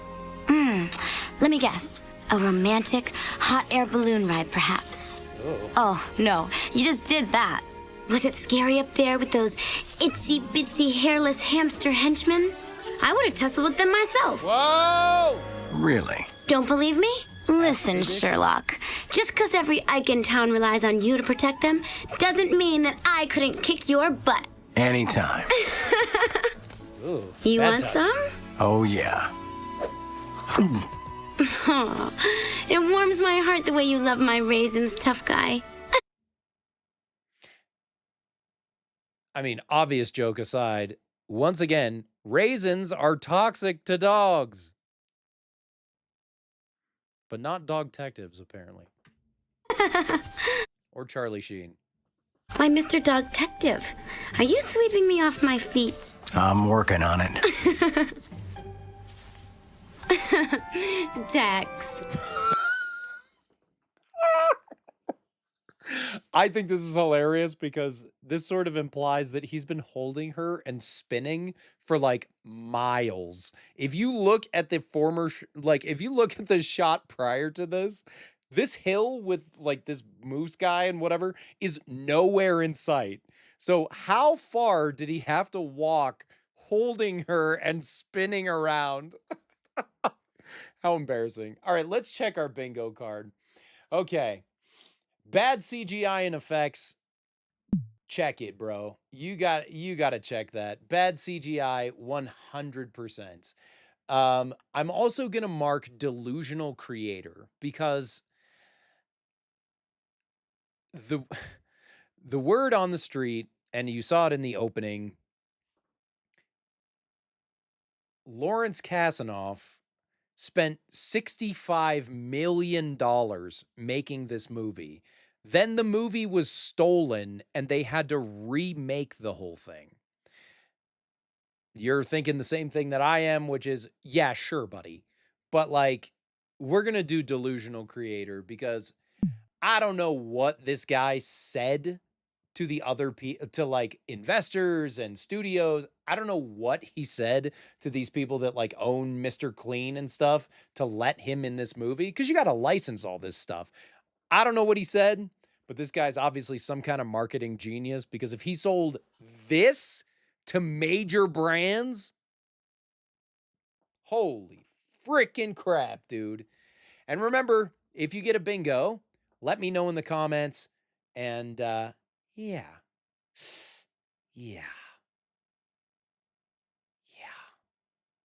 Let me know if you get a bingo in the comments.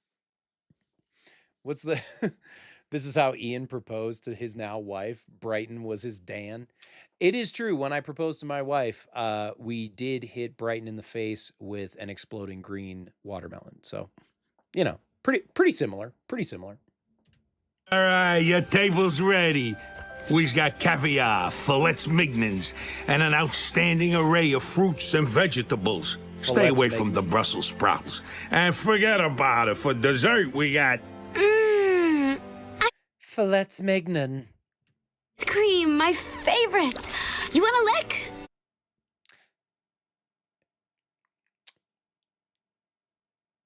No, Sunshine, I do not. Yes. No.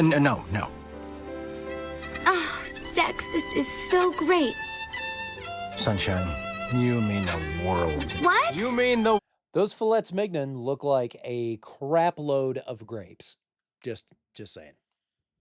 World to me. Maximilius! Hey, I like you too. Oh, yous means her. I just want to take care of you, baby. I do feel so safe in your arms, and I'm so proud of you, Dex. But I worry when you're on a dangerous case. I'll be fine. Have to be. To make sure nothing bad ever happens to you. Always, Dex. Forever, kitten. Here goes. Sunshine. Next cover, down-face boss!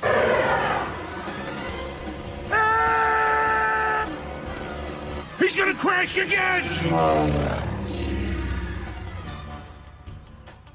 It looks like Danny's drawing a picture. Of us! That's so cute! But what's he trying to draw on your hand? This guy almost crashes and then does the most elaborate skywriting drawing you've ever seen in your life. Yeah, dude. What I've been trying to ask you all night. Oh no, he's not gonna try to... Gotta loop-de-loop to make the engagement ring? For crying out loud, you've never made the loop-de-loop. No problem, because I'm gonna get the day in! Fly away! Come on, Danny, you can do it this time! Sunshine. The other day, and I actually thought the I haven't watched this movie in a while, so I actually thought the plane blew up, and I was like, okay, unnecessary explosion, I guess. But no, it technically didn't, so we can't mark that one. Not today. I better go check on Danny just to make sure he's okay. I'm sure he's fine. Dan always crashes. Like yesterday, for example, and the day before. When in doubt. Dan always crashes, and it's fine? Who is he, Harrison Ford? Just do the right thing, and it'll always turn out. But I was trying to ask you. Don't worry. It'll just be a minute. Save my ice cream. I'll be right back, okay? That was the nastiest kiss sound effect ever, dude. I don't understand it. Sunshine went to check on you right after the crash. no, I told you, dog, I didn't crash. I just... That was hours ago. Where is she? Come on, man, you know Sunshine. What? Sweetest Ike in the Marketropolis. She probably ran into a friend, needed a help. What? Wow. Okay. So there's quite a bit of a time jump here, and he's just there now, I guess. It's just hours later now. I just do it. Come on, it's getting late. I mean early. You know our rules. We gotta be out of sight before the market opens. We can't let the people see us. But I never got to ask her to walk down the aisle with me. Chill, dog. So according to this movie, this isn't like some kind of dimension shifting thing. It's like they actually transform the supermarket into this place with like grass and hills and flowers and like whatever this thing is. Like, how does the market turn into this? Or is this just in their imagination, right? Because this is billed as Toy Story with food, right? Toy Story with food in a supermarket.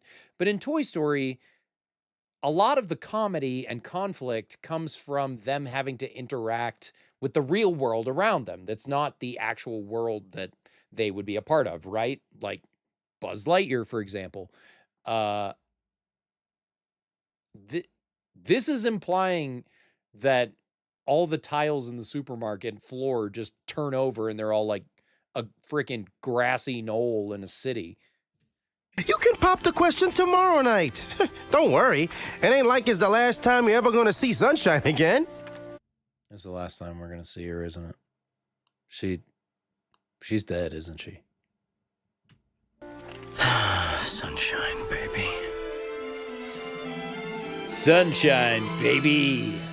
Hey, baby. 6 months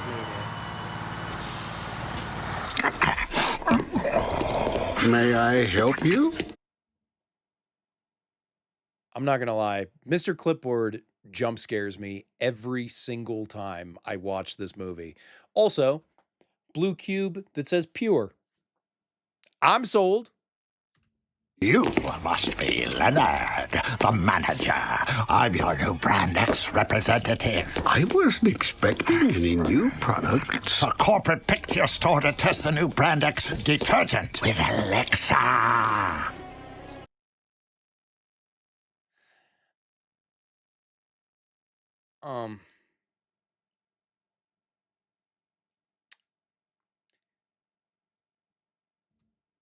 Brand X, huh?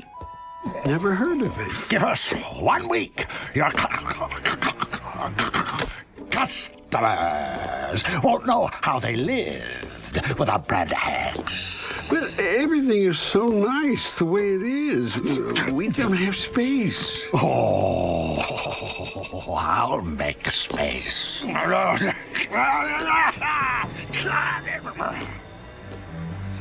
Wait until you get a whiff of our Brand X elixir. It's practically addicting.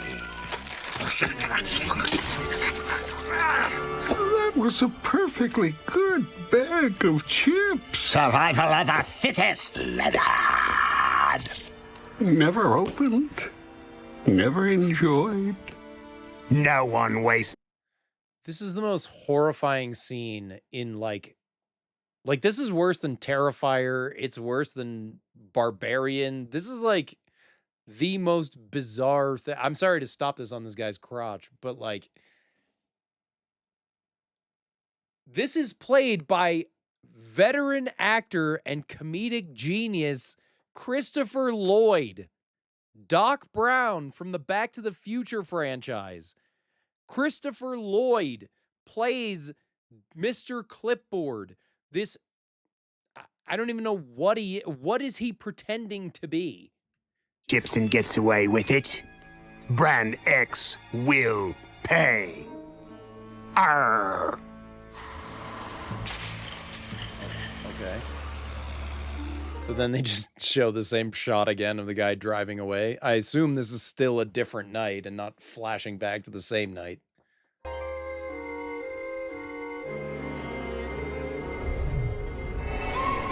Sunshine! Help me, Dex! Please find me! I'll find you, Sunshine! Sunshine! Dex! Sunshine! Where are you? I'll find you, Sunshine! I love you, Dex! Find me! Come on, Dex! Up and at him! Wake up, buddy! Wake up! Hey, pal. You were having a nightmare again, weren't you? This buddy, look, I animation miss is it too. so bad. But dude, it's been 6 months. This animation is so bad, dude. It's so bad. Sunshine's gone, bro. We gotta accept it. I can't. I failed her. Yo, it wasn't your fault. It is true. He is a scary guy in Roger Rabbit, and he's like a crazy, scary guy. And I don't know. That role just seems very different from this role to me, mainly because he could actually act it and be like the character he wanted to be. This is just, I don't even know. Let's check on our bingo card.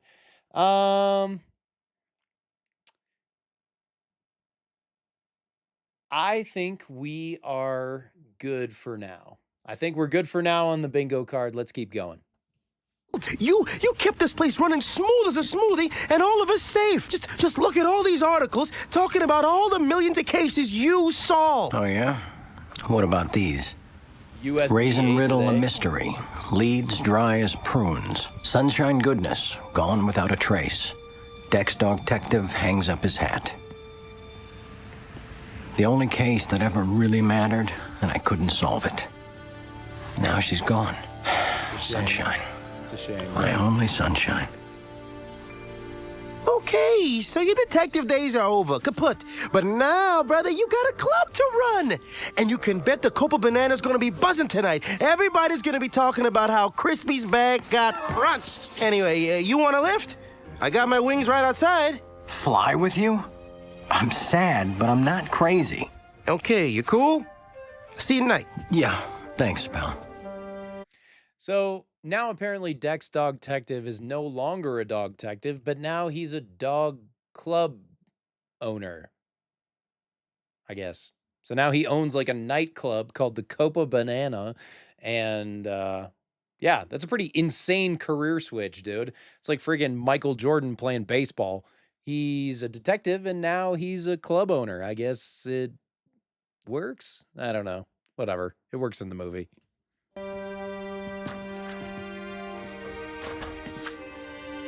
Whoa! It's just not the same without you, Sunshine. I gotta find a way. I'm gonna tell this day. Oh, mamacita. Whoa. That was sweet. inappropriate. Oh, nice packaging. How about some chocolate frosting? Ew. This movie's for kids. Gross. Get a shelf light. I'd like to butter your muffin. Check this out. The day. Get out of my way.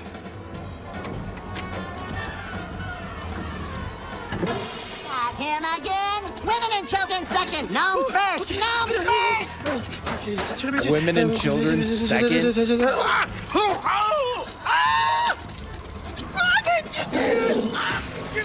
What? Uh-oh. All right, might get a bingo square here.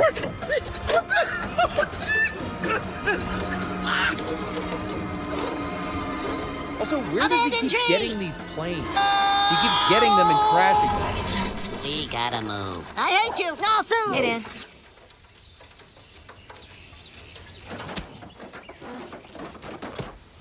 No explosion. Nuts. I'm good. I'm cool. Nothing to see. Why, of course I can provide you with a backstage pass to the Copa Banana. But, my flightless feathery friend, you don't appear to have the correct coupons for such a pricey purchase. Excuse me, Jesus the Whistle, sir, but I seem to be catching a draft up here. Is that Chili Willy? Isn't Chili Willy from, wait, what was it? Kid Cuisine? Is that who that is? Wow, what a very strange pull. That seemed like and scene. What part were you talking about that seemed like and cut? Because it didn't seem like anything has hung on too obnoxiously long at this moment to me. Let him go, Cheezel. Dex, what a pleasant surprise.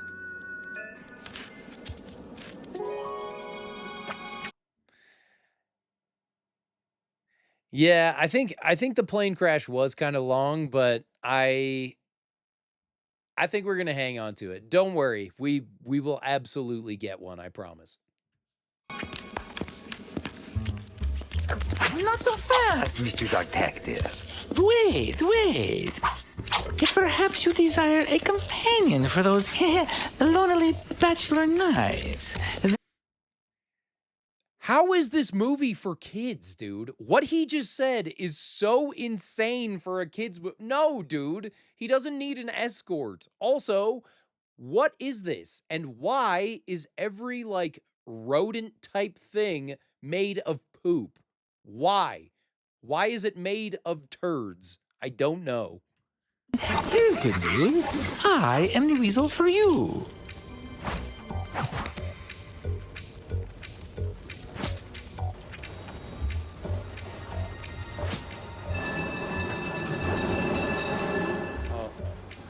You despise me, don't you?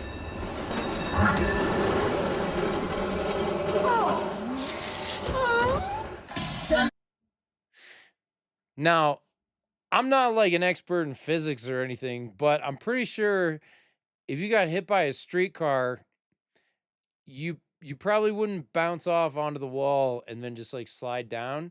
You'd probably like explode. Just saying. It's the night. Everybody's here. Everybody, what's up? Tonight's the night. That's awesome, actually. And I totally agree with this song. Good for Dex Dog Detective, because honestly, he literally everyone is there. I think everyone in the entire universe is at the Copa Banana. Literally everyone in the universe is at the Copa Banana. There are literally 1 billion people in the crowd here. So I hope this place is really big, because holy frickin' crap. We are a party party.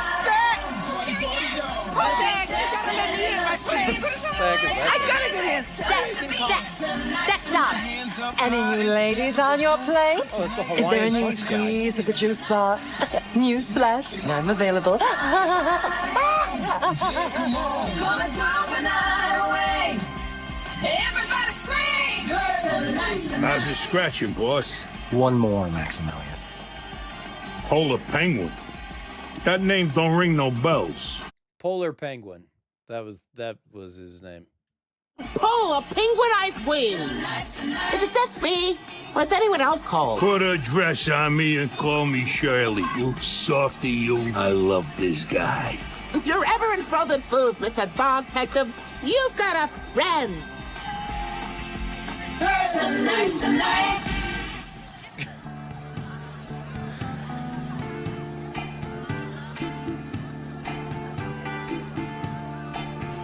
Wow, I bet you're wondering how Follow me and watch the tail. Oh, I'm so excited. Look at the table. I'm stuck in the mud. It's so disgusting.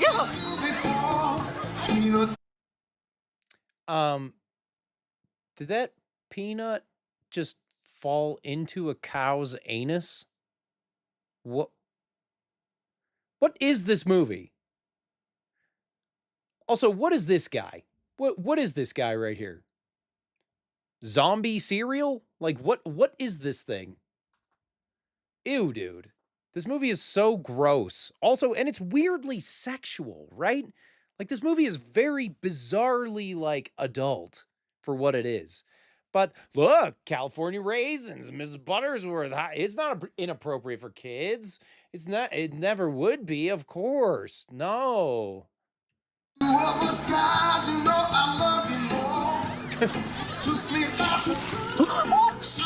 Oh, excuse me. I'm sorry. What's he mad about? It didn't even look like anything spilled on him. But also, that relatable moment when your animator only has one dance animation and every character model has to do it.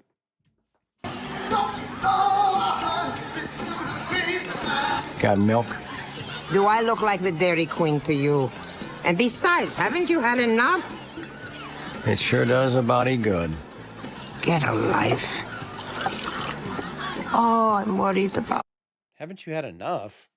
Isn't that like, didn't he just walk in there?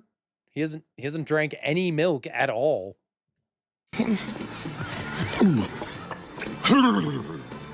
Crush me bags, Willie. I'll make Brand X pay, I will. It's hard to lose something you care about, Cap. You better go easy on the potato juice before you get chip-faced. Yo, Dex, check it out! We got us a hot new delivery, the Brand X detergent like Lady X. That was a good one. That was a good joke. Chip-faced? That was the one. That was the one. And she's got a real sweet tooth for chocolate.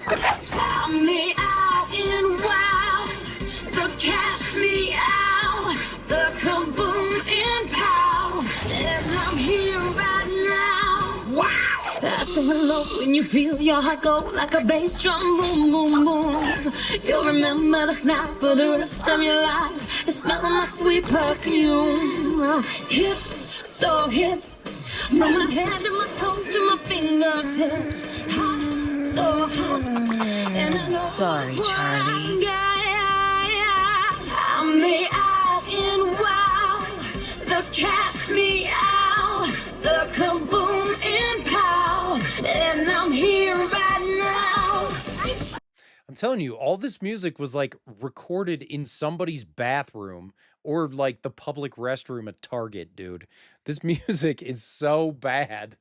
It's so bad.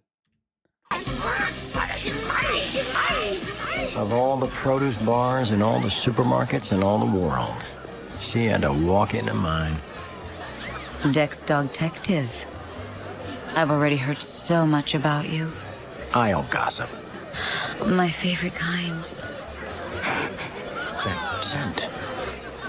Something familiar. My secret ingredient. You like it?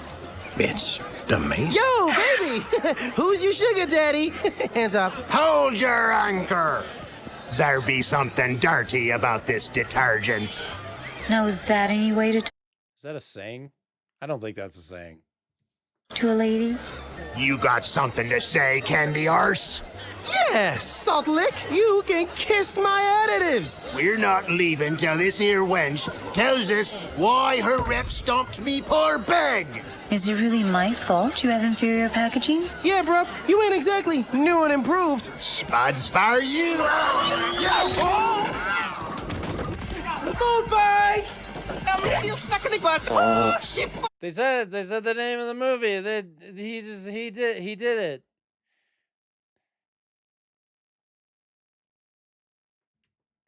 My friend, let me help you. You are a good eye. Suddenly I hate you. Sorry, I don't know what comes over me. But it's like this. Ah, yes. Oh, I'm so sorry, friend. Watch the eye, watch the eye. Back to the tree, guys, back to the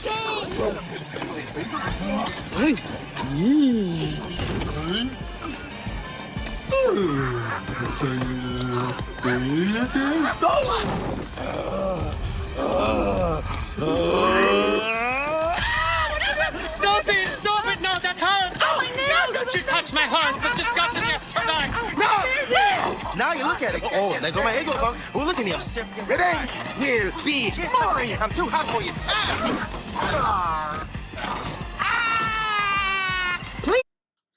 This is hard. This one's hard. This is a hard watch. I am going to give a square to hilarious line delivery because there have been some pretty funny lines. I love the way you love my raisins, tough guy. The whole speech about moving on. Like, I know she was the love of your life, but you own a club. Get over it. Hilarious, dude. Bear in mind, I am in fact flightless. Party's over. Time to banana split out of my club. And what about me? You hanging me out to dry? I'm not sure what to do with you. Come on, baby. Dance your man. Melts in your mouth, not in your hand.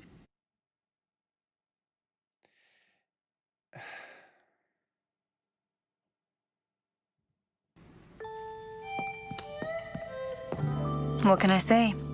Chicks dig chocolate. Chicks think chocolate. I told you. I knew it. Yeah, sure.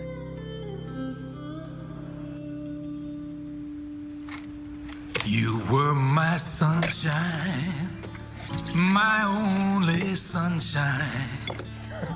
You made me happy when skies were gray. You'll never know how much I loved you. I feel like this song Some dog detective you turned out to might be. have been licensed because it doesn't sound the same as the others. Crying over spilt milk. What are you doing here? I've got a hot case for you. I'm looking for a guy about your height. Same great build. Same strong jaw. Only difference is, this guy isn't living in the past. Oh my gosh, dude. This is freaking insane, this movie. Literally, like, how is this for children? I can't help you.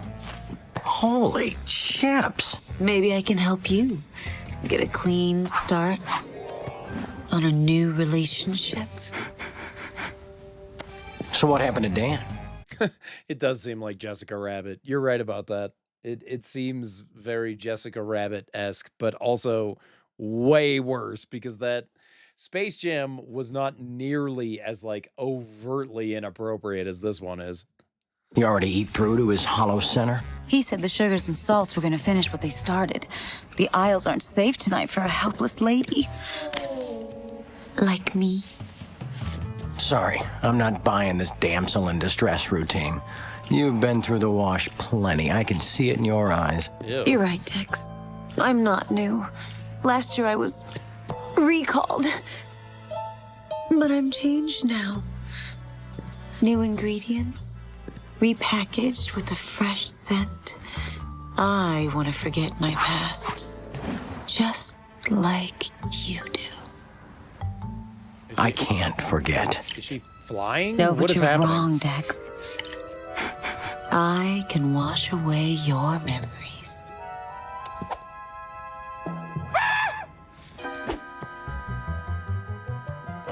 Wait! I haven't shown you my secret ingredient.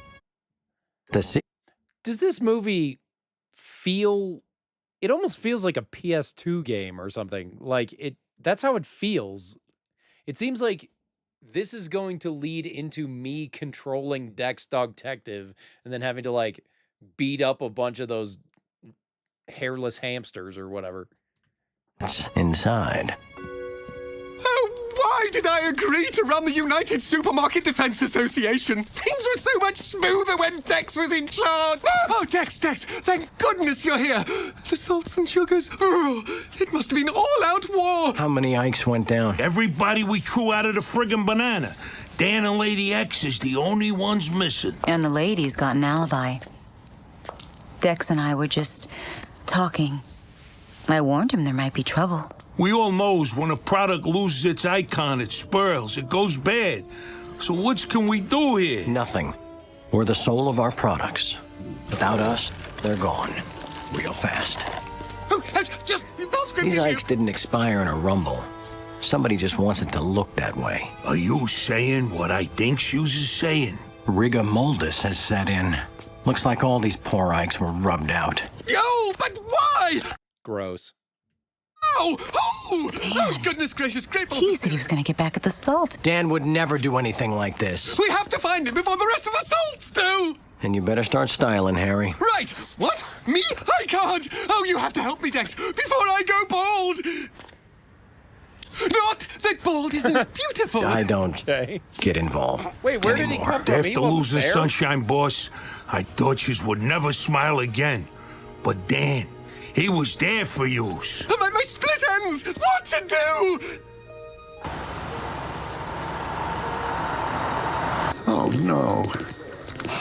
Nothing harder than seeing good food go bad.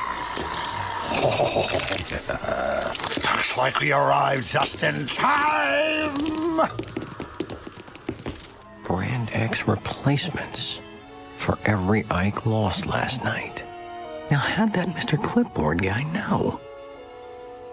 Something's wrong. Danny's in trouble. I just know it. I let you down, Sunshine. I just can't throw in the paper towel on Dan.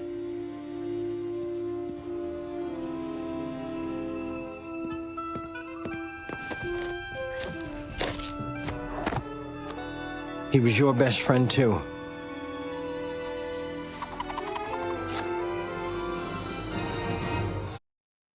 Is that a pricing gun? What is he gonna do with a pricing gun? Just like sticker him? Like what the frick? Also, that guy that owns the supermarket, Marketropolis Market, are you telling me he doesn't have a say in the products that are carried at his store and they can just replace his products? What the heck? I call this session the United Supermarket Defense Association to order! The USDA must come to order! Why is everyone screaming? This only concerns the sugars and the salts! Not anymore. General X, our esteemed potato chip icon, has just discovered a diabolical plot against cleaning product Ikes. Security around here is down the drain, oh! And who is behind this vicious plan? Who? Oh, boy! A specialty Ike. Kung Tofu. But Kung Tofu, I'm innocent. Everything's out of control! What are we going to do? Well, Brand X is 30 strong now. This is our new home. We want to help. Why not let my Ikes maintain order in the aisles? Why you? Dex Dogtective always mopped up our troubles, Gabish. Let's get him to come back. He quit, but I will never give up. Because I care what happens to each and every Ike of you. But it's so dangerous. Don't cry for me, Charlie Tuna. Trust me, Brand X will make everything better. You have my promise. We will take care of you. But what about Dex? Oh, we'll take care of him too.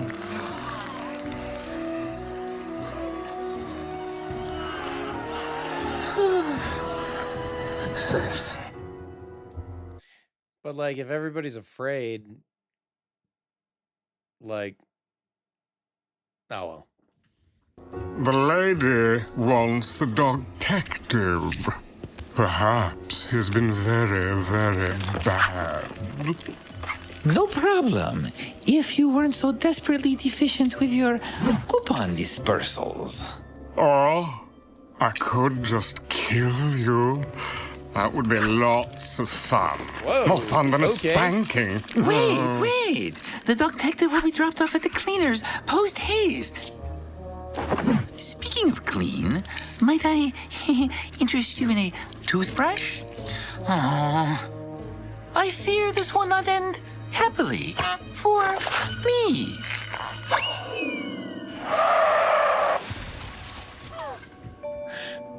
Okay, so he just killed him.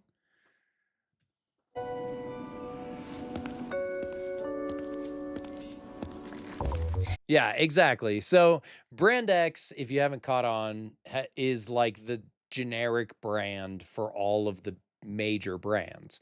Now, when I go into a store, and most people, we think like, oh, well, the generic brands are almost as good as the regular brands. They're just cheaper. For whatever reason, this movie has a very market friendly message. Like, no, the name brands are what you should buy because the name brands are the best. I don't know. I feel like that's the message of this movie. I don't know what the actual message of this movie is, but it kind of seems like that. I don't know. I'm trying to pull any kind of meaning you can get out of this. Everybody seems to be searching for the flying squirrel. Mayhaps the reward for the reckless rodent would be in the offing? If you've got something up that slimy sleeve, spill the beans. Perhaps I do, and perhaps I don't. I seem to be suffering from a touch of train-induced amnesia. Tricks are for kids, Cheegle. Last night, I saw the chocolate furball heading towards the detergent aisle. You know, home of the lovely Lady X. When? Right after the screaming started. Those suspicious. No way. That is the creepiest character I think I've ever seen in an animated movie, other than Mr. Clipboard, who is also in this movie. I know Dan, he'd never leave the scene of a crime, not even for a hot dish like Lady X. But this dish is extra spicy. Just doesn't add up. Wait. May I suggest a calculator?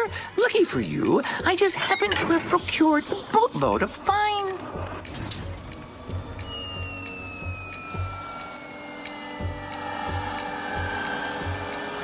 Lupin. She's like an old friend. Oh, note to self. Need a new friend. Wow, dude. This movie's so wacky.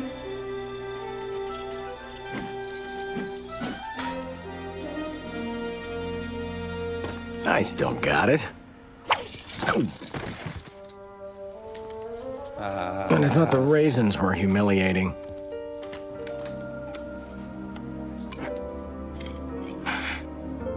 Dex? Sorry I'm not dressed. I wasn't expecting company. I'd say things are going exactly how you expected.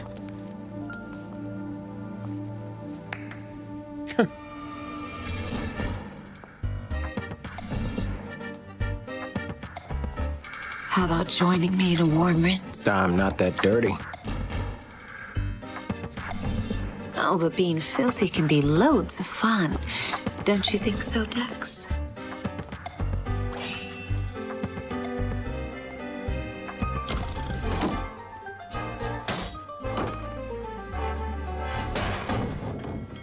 There are some stains you can never wash out. Again, gross. Also, like, I get it. I get what they're going for in this movie, but like, it just doesn't work. It's just not hitting, dude. Let's try. I want to scrub your bubbles, Dex.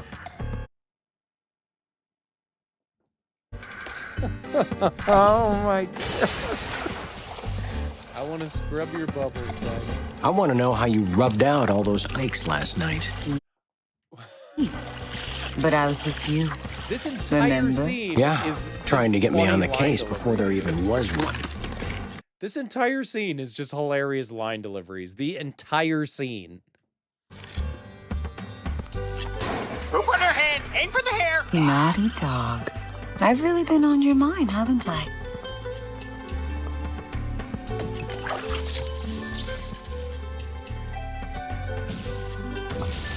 You've orchestrated this dance from the start. I think you hijacked Dan and you've got him squirreled away somewhere. My friend better be alive, or you're gonna check out of this store the hard way. Your crash dummy's fine. For now. But he won't be unless you back Brand X. So that's your game. We could run this store, Dex. An aisle all to ourselves, packed tight, no markdowns for us. I could be your sunshine. There will never be another sunshine. Now I'm taking you in. Not before I solve your case for you.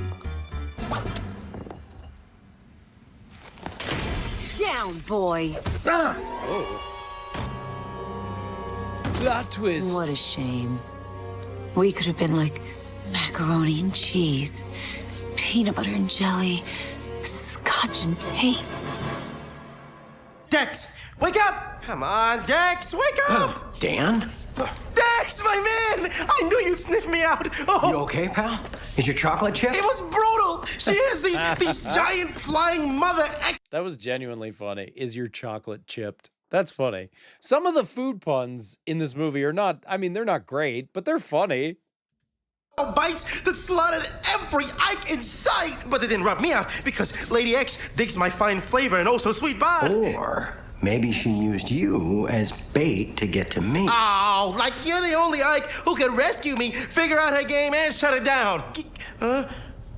Oh, yeah, you are. Too late. Not even the great Dex Dog Detective can save you now. Dex, is it just me or is it hot in here? After they've enjoyed the extra hot tricycle, dump their bodies in the toothpaste aisle. The frame toothpaste? No? Everyone knows toothpaste hate sugars. We're done soft soaping. Frame everybody. From spray starch to sliced salami, from calories to carbs. Then Brand X will step in and replace them all. It'll be a cakewalk. We're taking over, so get out there and show them who's running this store. So all this stuff is happening, and yet the store owner doesn't think like, wait, what the heck? How did my lemon juice expire? How did my like can of powdered milk expire? It's supposed to be good for 3 years. Like, nobody's worried about this? Nobody's wondering about this?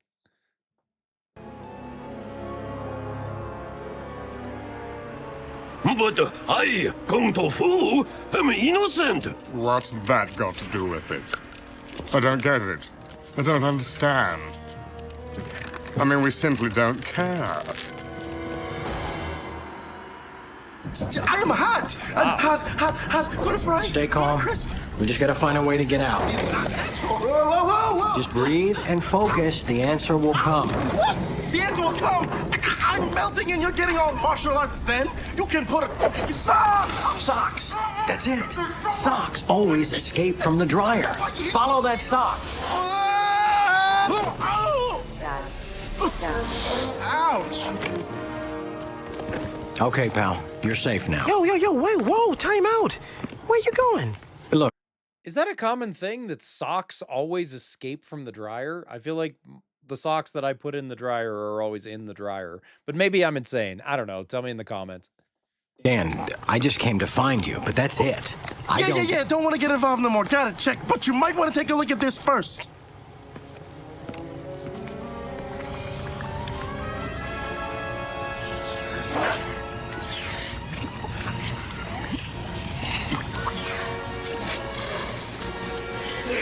What are those things?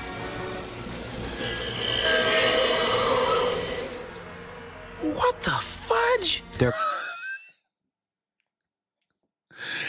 Keeping with the Star Wars theme, it's the Bug Army from Geonosis. Oh my gosh.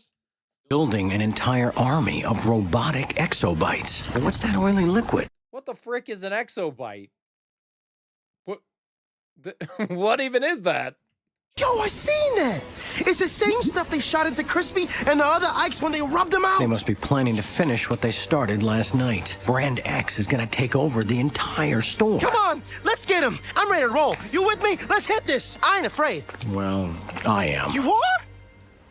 Really? Why? You don't understand. I don't know if I can cut the mustard anymore. Yo, Dex, you gotta believe in yourself. If Sunshine were here, she would. You know, I do have an idea. Now that's more like it. Dex Dog-tective is back in the house. But it's really, really, really dangerous. Hold up. How come you said really 3 times? I never heard you say that. I've heard really dangerous and really, really, but this is 3 times. Come on, pal. Let's snap, crackle, and pop out of here. Attention all icons. Curfew is now in effect. Only Brand X officials are permitted in the aisles. All violators will be punished.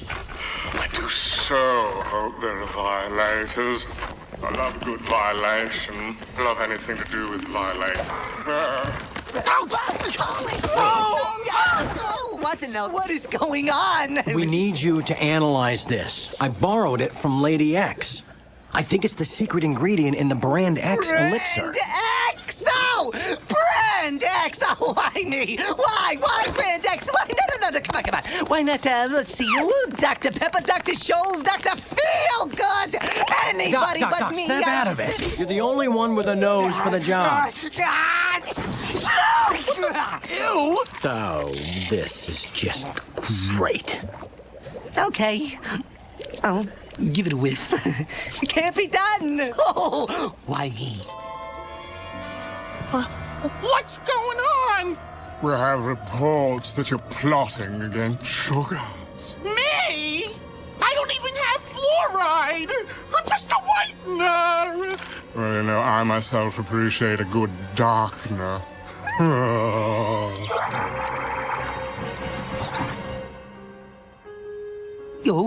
no, that's not right. That's odd. That's definitely odd. My olfactometer can't fully identify the main ingredient. Oh, no. This I can tell you. The Brand X elixir is toxic to humans, and toxic? Oh, and highly addictive. Whoa, addictive! Addictive? Okay, so that explains why customers are buying up. All right, I think that we can add a overly dramatic acting square to our bingo card. Let's throw that in. Oh! Bingo! I got a bingo. Let's keep playing and see if we get another bingo. I got the diagonal bingo with the free space. If you got a bingo, let me know in the comments, and you will get on the leaderboard. Yeah. So keep playing. If you didn't get a bingo yet, no worries. Once again, if you want to play Bad Movie Bingo with us, you could probably still get one by the end of the stream. The link is in the description, and you can grab your bingo card. All right, let's keep it going with Food Fight. Next products like crazy. How can we regular icons compete against this irresistible elixir? We can't. Won't be long, and the whole store will be X. The rest of us discontinued. Oh. The irresistible elixir Brand X that is toxic to humans. Thanks. So many noses left to blow it. Oh, I'm man. too young to be discontinued. I never even got a chance to play Lick the Icing with Sweet Cakes. If we could just get this info to our market's corporate headquarters, they'd have to recall Brand X. How could you possibly reach them? You couldn't. You could email from Mr. Leonard's computer. But it's in the expiration station and at the other end of the store. Now, you'd never make it there before the supermarket opens. You couldn't. You could try, but you can't reach them. Do you understand what I'm saying? Impossible. That we cross during the day. Daytime? No one has ever done that. Are you crazy?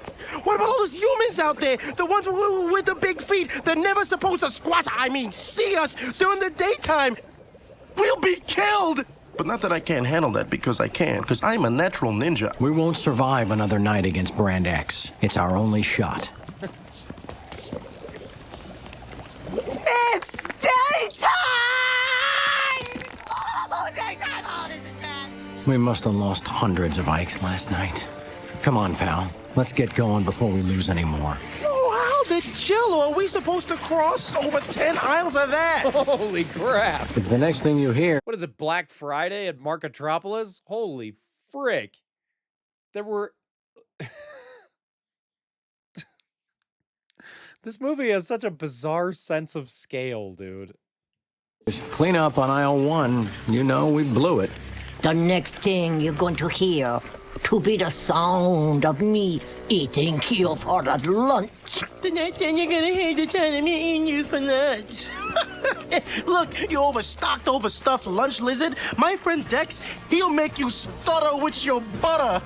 You won't survive his chives. Are you crazy? She's huge. Wow.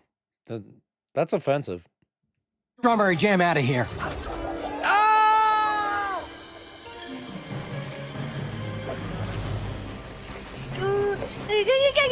Oh. No, Larry, I am not buying that for you.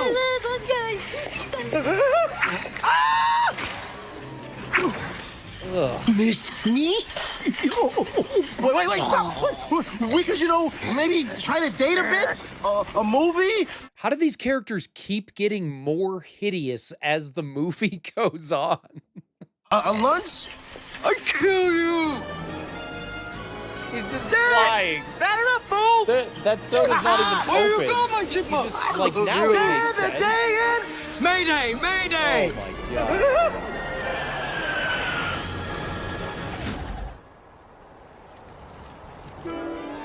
Polar! You need to warn the other Ikes Brand X is behind the rub-outs. Bring as many Ikes as you can to the banana tonight. And thanks, Polar! That's what friends are for. The store is now closed. We ain't gonna make it. We ain't gonna make it. Trust me. I mean, I'm no math major or anything, but then we're gonna hit at the door. We'll be fine. No way. We're gonna hit. We'll make it. That guy just didn't see that. That guy just didn't see that. I'm here. My arms. I feel. Oh, see? I told you we'd make it. You didn't want to listen to me, right? We the bug bomb, bro. What? Yo, I never should have tried the chip slap crispy. You can't blame yourself, Dan. It's the Exobite! Don't shoot! Don't shoot! What are you, crazy? You hit someone up here. You think it's duck season? Do I look like a mallard? Hold on. Hold the line.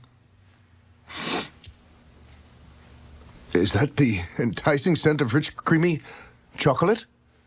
Are you chocolate? Are you made of chocolate? Really? That is so sweet. Hi. Oh!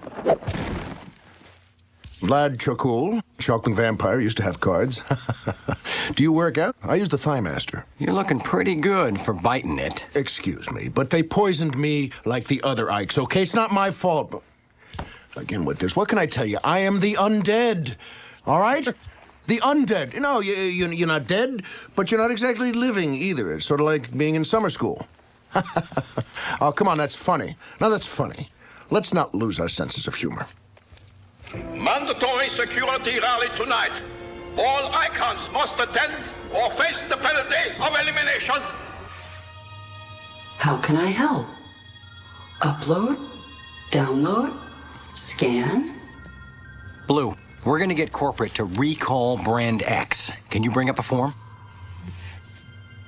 Wait, don't tell me. Bittersweet. Do you go out much, by the way? Because I like to dance a little myself. I dance a bit. This instant glue will seal What is that this tomb. relationship? What is this relationship with Dan and whatever the name of that Count Chocula rabbit thing? What is this scene, dude? I'm so uncomfortable right now.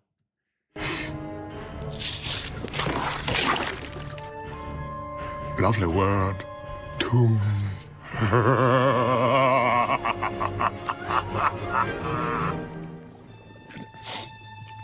Looney glue. They're locking us in. What? In here? With him? Hey, back off! I'll work with Blue. You fly around and check for loose vent grates. Have you flipped your flapjacks? Anyone have glasses they don't need? Will you frustrate? Ow! Ow! Oh, golly, that hurt. Uh-huh. Yeah. Ooh. Good plan. Maybe we'll just dent our way out of here. Ow! Maybe my eyes aren't that good, but if you would just let me lead. Well, the phrase isn't blind as an eagle, is it? No, it's blind as a bat. What do you think I am? And with you on my back yet? Not that I mind that. Scanning forms. Dude. Only 2 recalls on file. Genetically Priscilla giant Pusley's genetically gigantic prunes. What kind of fool needs a bigger prune? We coming up to something? Nobody. Priscilla had the worst sales in store history. Okay, I guess I'll be the bad guy once again and say what everyone's thinking. She's also hideous. No, I mean, come on, she's very unattractive. Because she's a prune. Wow. What do we expect from her? Why are we shy about these things? Be what you are, that's what I say. In her case, it's horrible. And here is the other recall. Wow. Biting social commentary, dude. Sunshine recalled? Who ordered it? No name, address only. Oh, maybe she was recalled because the only things eating her raisins were dogs, and raisins are toxic to dogs. How about that, Dex? Dex. Same location as Priscilla Pusley's recall. That's impossible. Sunshine and Priscilla had different manufacturers. Blue, run a search on that address against all the manufacturers on file.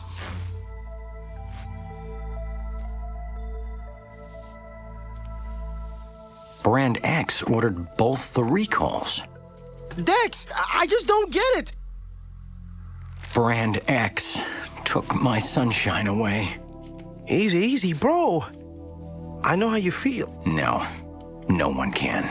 Not even you.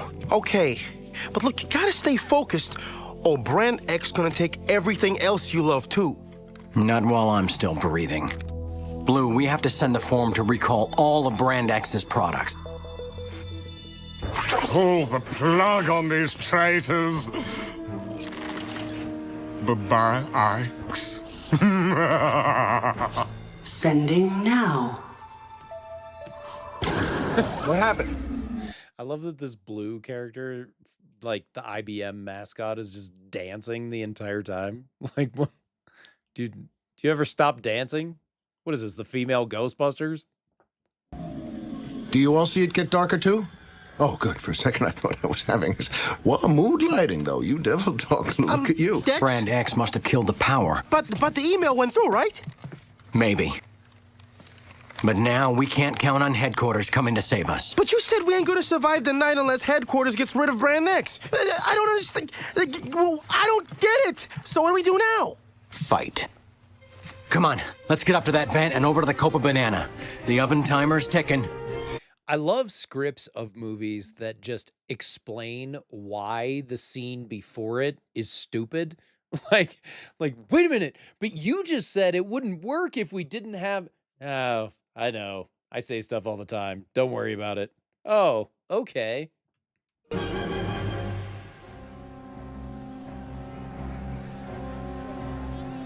Wow. There are only 2 kinds of products. This is very historical. Icons. Desirable, like me. And undesirable. We must send all the undesirables where they belong. The expiration station. Better hope Polar brings a banana boatload of Ikes to the Copa tonight. Look around. Do you see an Ike with an inferior product? Turn in the undesirables. Join Brand X for a better way of life.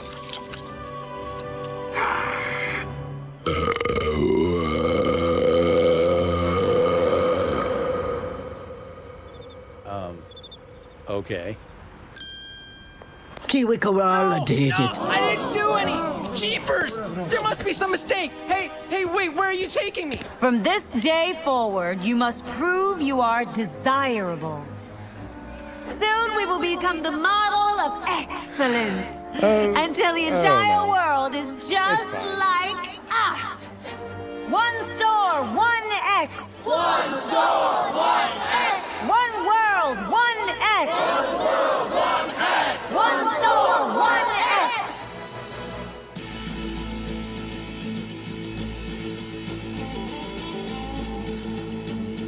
it's getting serious. Hear the drums of battery, like thunder in the night. Oh, who's that guy? We prepare ourselves to fight. Reporting for duty as infected by my friend, the detective. How do you think it'd be so cold, though? We wish to join la résistance. Assault.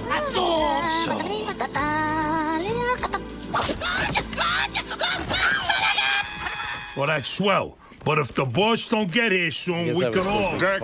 Dog detective has been discontinued.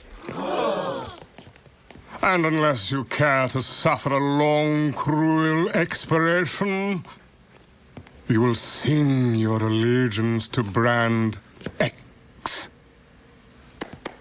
Brand X, it's simple and plain. Brand X, it's different but all the same. Brand X, it's simple and plain. Brand X, it's we want to hear you sing with feeling. I am not the Brand X icon. Je suis François Fromage. Okay, so 1, that's not singing. But 2, the audio just like went to 140p. What the frick, dude? I shootless. You big weenie-like loser. Don't get smart, cheeseball, or I'll shred you alive. Okay, see you later, Cool Master. Thanks for tuning in, buddy. See you next week. Somebody to be helping me? Le cavalry? Le rescue? No? Play it. But boss... I said, play it.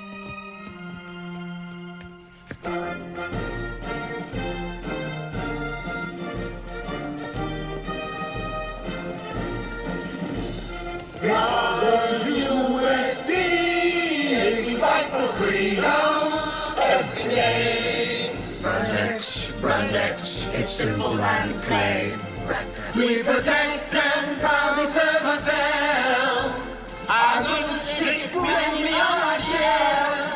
Brand X, it's simple and plain. United we all stand. Arms are in hand. Proclaim. Is he doing the all the land. We Those guy can just do like back layouts, dude. That's sick. Very touching. Go tell the lady this is still my club. And you and your lousy jingle aren't welcome. We will return to pulverize you all. Pulverizing! I love pulverizing. Effie, I knew they couldn't discontinue you. Not without a fight. We have the resistance cornered. We will take no prisoners.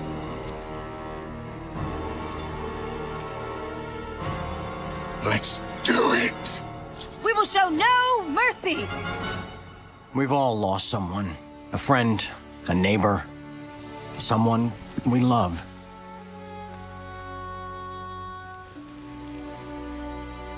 But we can't fight for the way things were. Only for the way things should be. Together, we can stop this tyrant. Now, who's with us? I'm with you guys, but could somebody please turn up the heat? We're with you all the way, boss. All right, then. Let me show you what I've got in mind. We will exterminate them all. 1 world, 1 X, no Dan, no Dex. So, we'll need all the aluminum foil in the store. And that, my friends, is one-stop shopping. Le Brand X comes! Le Brand X comes! This is it. We stop Brand X here tonight. Or it's this store. Then another till they spread like mold around the world. We have to defend ourselves and people everywhere. Remember our oath to protect and serve ourselves!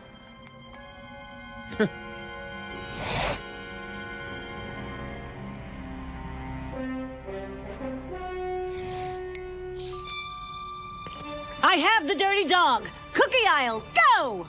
Come and get me, baby. Attack and annihilate!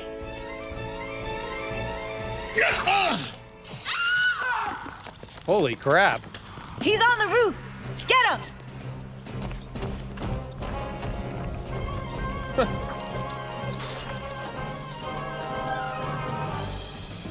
Here goes.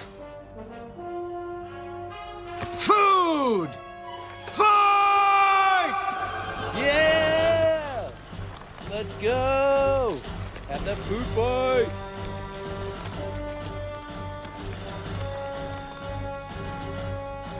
It's a trap! Wait. Marshmallows. What? Great animation. It's hot chocolate.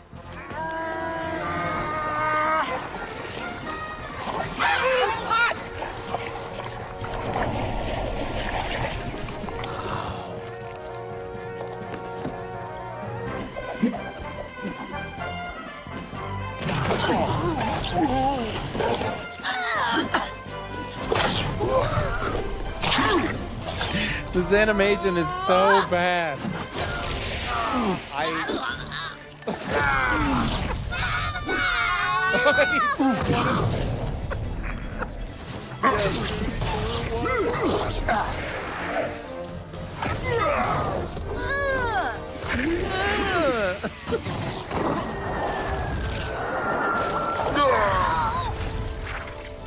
Take that, dear.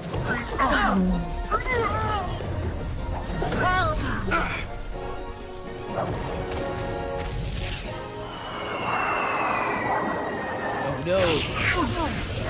Not a melon.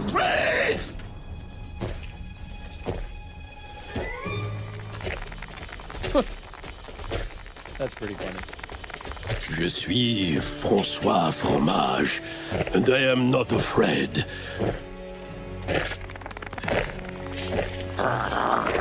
Well, maybe a little. To be attacking now! Cream them! Oh, jeez. Oh, no. They're moving so fast. And then it just froze in a freeze frame, dude. Hilarious.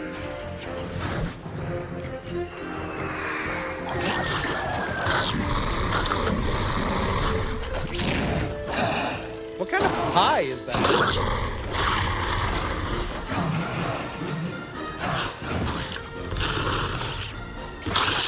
This is the obnoxious, literal 25-minute ending fight scene. Oh my god.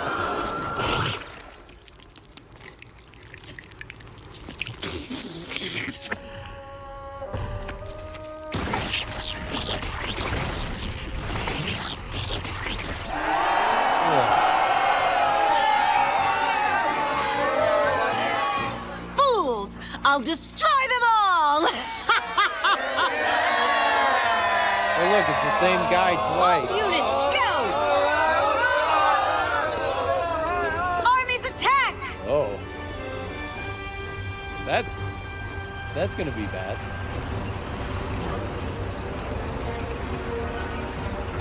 No, what's in those turkey basters?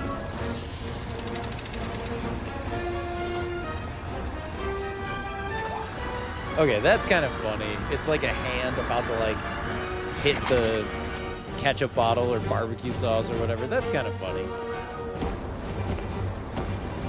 What are these henchmen now?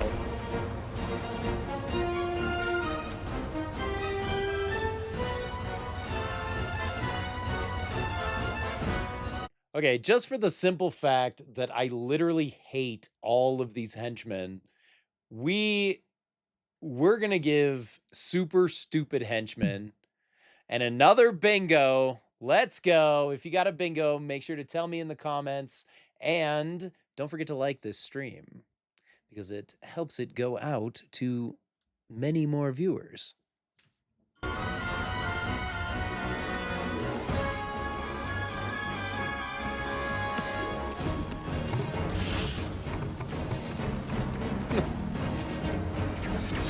Wow. gonna try to casually just stand there and get hit by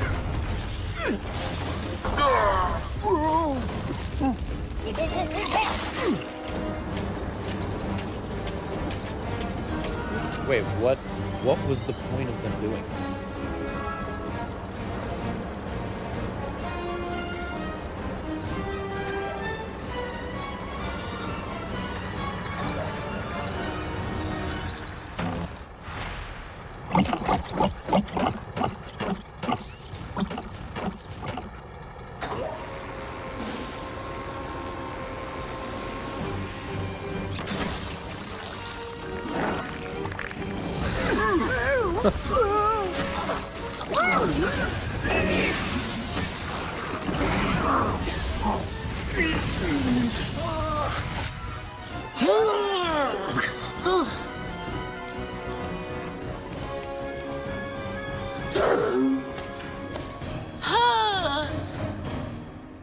Whip them!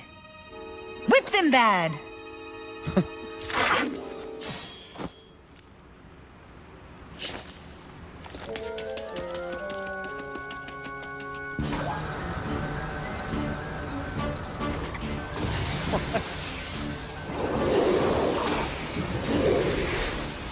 Okay, show the same shot twice. Thanks.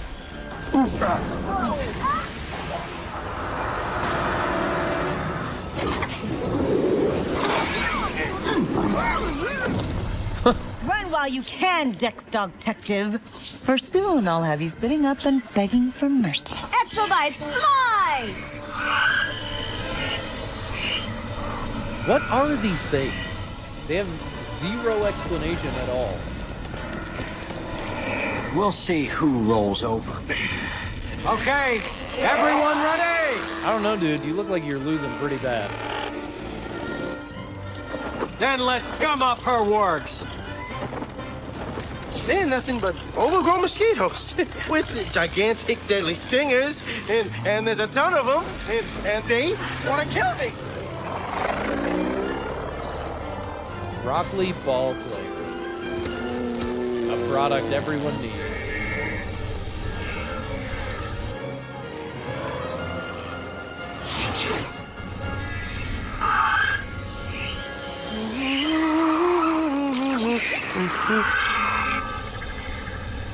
No wonder you crash your plane. You are getting sleepy. I am getting... Like, he knows he's in a battle, right? Why are they doing these jokes? M&M chocolate.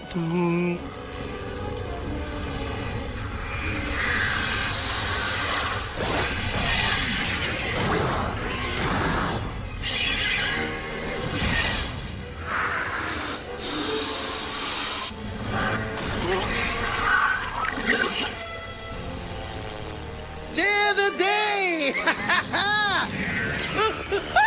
Run away! Run away!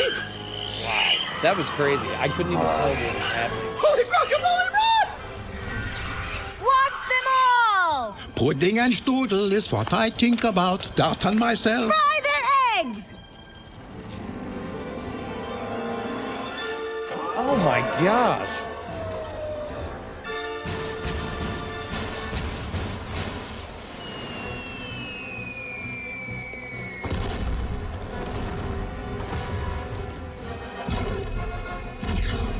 I just don't understand what it is that they're launching. How are these, like what are these? Are these pickles? Are these exploding Head for the banana! pickles? All right. I'm exquisite! Annihilate them! You are? Go! Anyway. All right, pull back out the bingo. Pull the bingo card back out. Unnecessary explosion. We're giving it to it. I'm getting out of here. Maximilius, phase 2, go! Maybe I shouldn't order eating that last donut. Food goes right to my butt. It's okay, Maximilius. Being able to do fun things like eating donuts is what we are fighting for. But you might want to keep it under like 40 at a time. But who's we gonna find to slithers and filthy slime through the sewers, go into enemy territory and cut the power lines to start the lightning storm? Ah, slither and slime? It would appear you are in need of a professional. How do we know you're not with Brand X? According to the lady, I'm the poster boy for undesirable icons. You know, boss, if you don't Let's mind go. the suggestion, we could fight fire with fire here. Welcome to the war, Weasel. It is far, far better thing I do than I have ever done before. Okay, well, just do you it. gotta admit, Shut up. that's not saying much. Oh! Note yourself. New friends not working out. Okay, that was just poop. He just straight up had diarrhea when he went in. We will That's stand so for gross. what is right. Never back down from the fight. Glory leads the way with every step we take. Feel the drum beat in our hearts. We're fire in the skies, tears in our eyes. Our honor never dies. The moment is here to let go of fear, knowing our destiny rise. This is their big song, I guess. What are they doing? They're just making tinfoil sculptures. Like, what is happening right now? How is this gonna help you? This can't be happening. What? You lied to me. Lied to you? That's not true. I did no more than you let me do. You handed me this store on a party platter. Frog's legs for dinner. He knows their plan, but refuses to talk. No, I'll take that. Then he won't talk to anyone. Ever again. Knife coming, close. Enough! I don't like her. She's very mean. Careful, Harry. You value what little hair you have left. What's the point of luxurious locks if you can't look yourself in the mirror? Oh my goodness! Let him go. He'll be exterminated like the rest of them.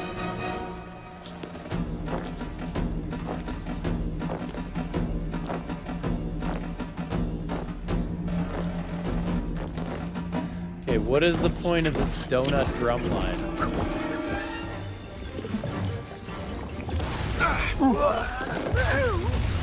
How many times can they just blow up? I thought I food told in you to front go of to you? the banana. Like, how many times can they I do can this? help.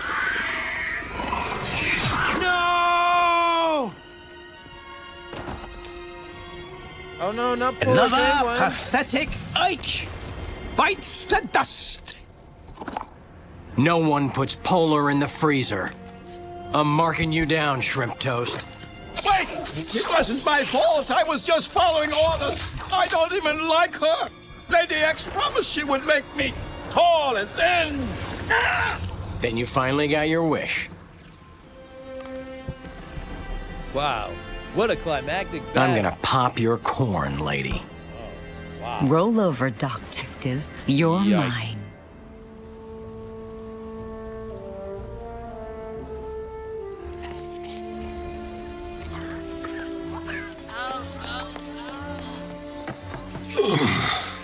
Long live la résistance. Adios, my brave cheese puff Ike. I do not understand why some of the audio is so low quality and bad, and some of it is like fine. It just doesn't make any sense. But I guess if the whole movie was stolen. Hang in there, Polar. If you're ever in that big freezer in the sky, you got a friend, Dex. Oh. Use the whole box. Polar would have liked it that way. Dexon! I ran tests on the does that poison mean? liquid, the exobites stinging out. Doc, so what is it? It's a preservative.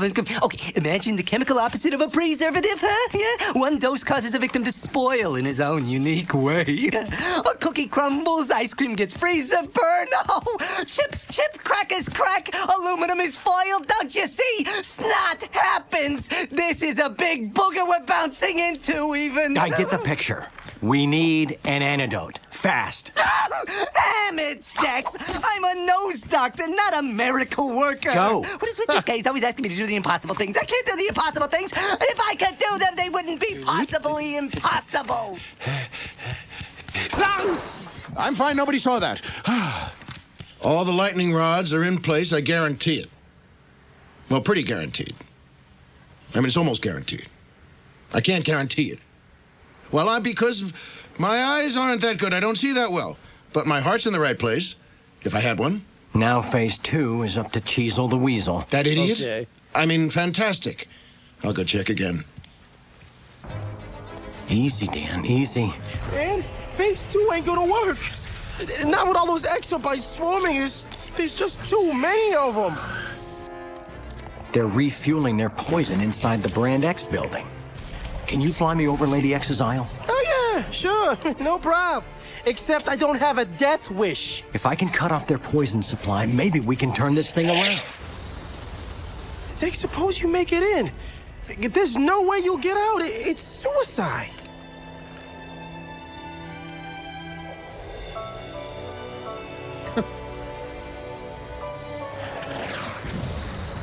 Like Sunshine always used to say, when in doubt, just do the right thing and you can't go wrong. Yeah, man, but I don't want to lose Did he you ever too. say that? Hey, pal, you're the one who convinced me to get back in the game. You never stopped believing in me, even when I stopped believing in myself. That's because you're the best. But if you go in there, you ain't coming out. Don't... Best friends. Best friends. That's what friends do for each other. Dex, you should be here with us. I should have been with you the whole time. But after Sunshine, I just gave up. I let you all down.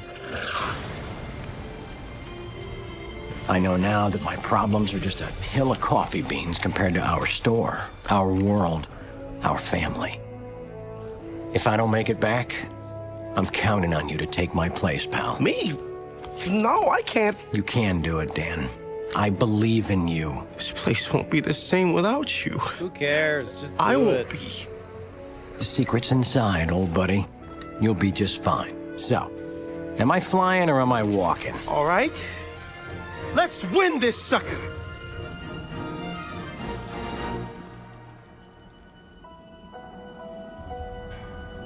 This is the true finale, so the movie's almost over. Stick with me. It's almost there.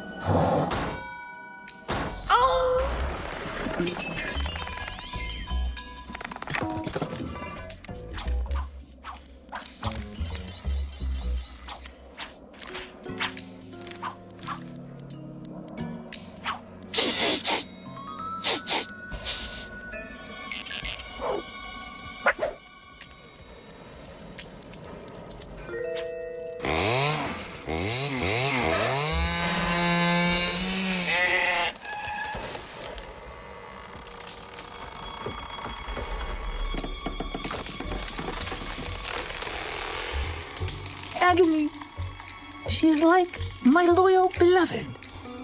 You got loyal beloved? I want your loyal beloved. Allow me to introduce you.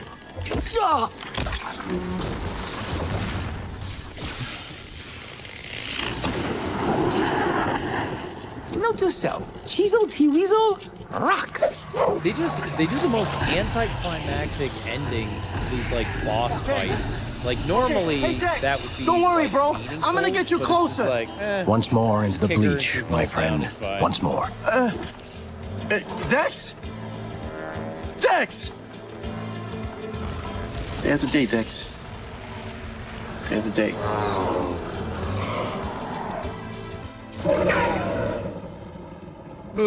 Dex's plan is working, but I still do not know how. Like a meatball, this guy. Cheezel started an electrical lightning storm. We pull lightning rods on all our buildings to keep them safe. Brand X don't have lightning rods, so they gets destroyed. A true spark of genius. The boss is a regular Benjamin Franklin. Yeah, and who's Benjamin Franklin? Benjamin Franklin with the key and the kite. The lightning... One aisle is he in? Forget about it. This entire movie feels like we already spent $65 million. Don't worry about it. It's fine. I don't care.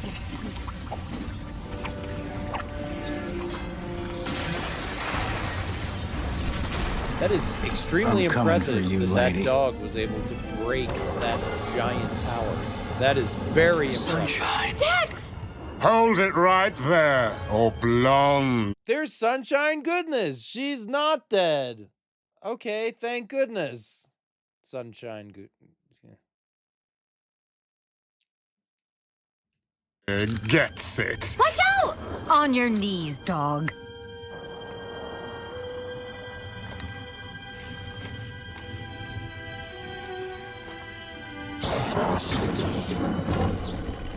I always knew you were damaged goods.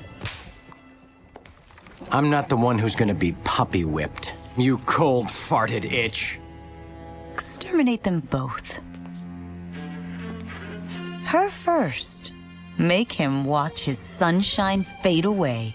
With great pleasure.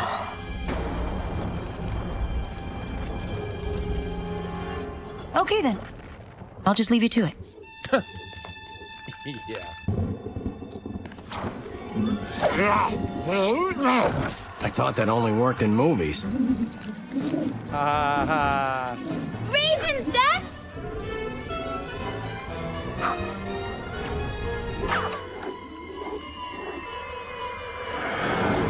Oh. Well, this isn't very much fun, is it? I think I just wet myself. It feels rather nice. Oh. Ew.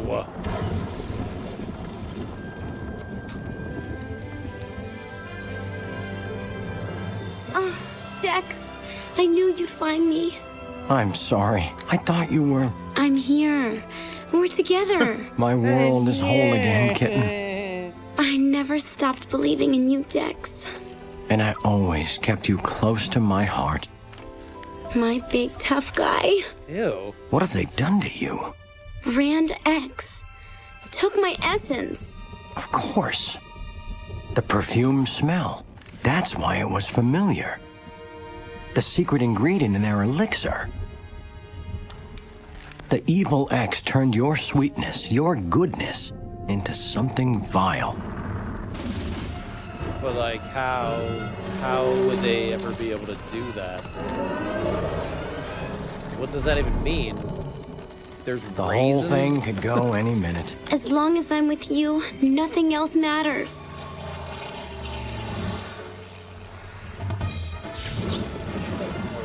Only one way he can make it in time. Not the... Yes, kitten. The loop-de-loop. He's never pulled it off. Come on, Dan. You're the man. You gotta be. For them. You can do it, pal. Just believe it. Believe in yourself. Come on. That's it, Dan. The loop-de-loop. He'll get it this time. I know he will. Dan the man. You can do it. Don't let Sunshine Goodness lose all of her essence.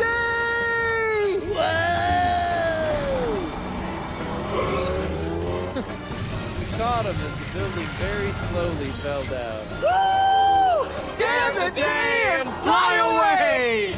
Yes! The sun is shining again, baby! Woo! Look at you! Bring me anything? Give me a hug! It's so good to see you!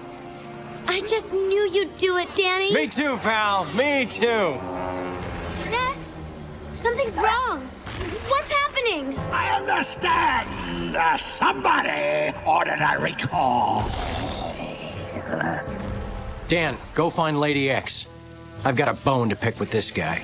No, Dex. Yeah, you how is can't. this Not a little human. dog You'll gonna be crushed. fight this? Yes, exactly. I'll be fine. Have to be to make sure nothing bad ever happens to you. Oh, that was weird.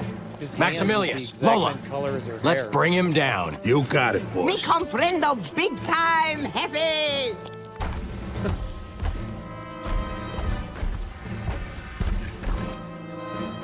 Hey, whack job. It's checkout time. You pompous pipsqueak. I'll stomp you into oblivion. I was hoping you'd say that. I'll crush our little friends into icons. Do.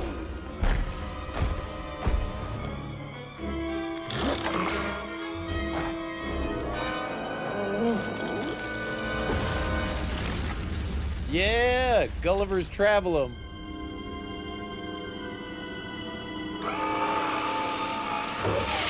Wait, what? He was a robot the whole time? A robot? Extraordinary, aren't I? How the ho-hos can this be happening? Don't you recognize me, Detective? Sunshine's old neighbor? Priscilla? From Priscilla Pusley's Genetically Giant Prunes? But you were recalled. And butt ugly. Quick trip to Brazil for a little plastic surgery. And then back for my revenge. So you built yourself a human robot and recalled Sunshine, then you stole her essence to make your elixir for Brand X. Why? All anyone ever wanted was that sweet sunshine goodness. 2 months I sat on the shelf next to Little Miss Perfect. No one bought my beautifully genetically giant prunes. But how did you get in and out of the store? You're an Ike. Humans. When you look like this, you can get them to do anything. Size only counts for men. Clever plan, But you didn't Puss. look like that. But Brand X is being recalled. You'll never get me. Whatever. I still have my Whatever. elixir. I'll be back. But enough about me. Let's kill you. Yo, dog! Put your guard up! Sugar smack upside a prune head! Put your arms... Forget about it. Boss will never, How ever about that hit a huge dame. guy? Tell Or me Mr. something. Clean. Why don't they Are come those in as melons punchers? real? He should put Papa one. That ain't his M.O. Forget about it. He won't hit her. Not now, not never. But I will. Oh! The bimbo's mine. Get ready, lady, because I'm going to kick you where the sun don't shine. Let's Bring go. it on. Let's go. You're not so tough now.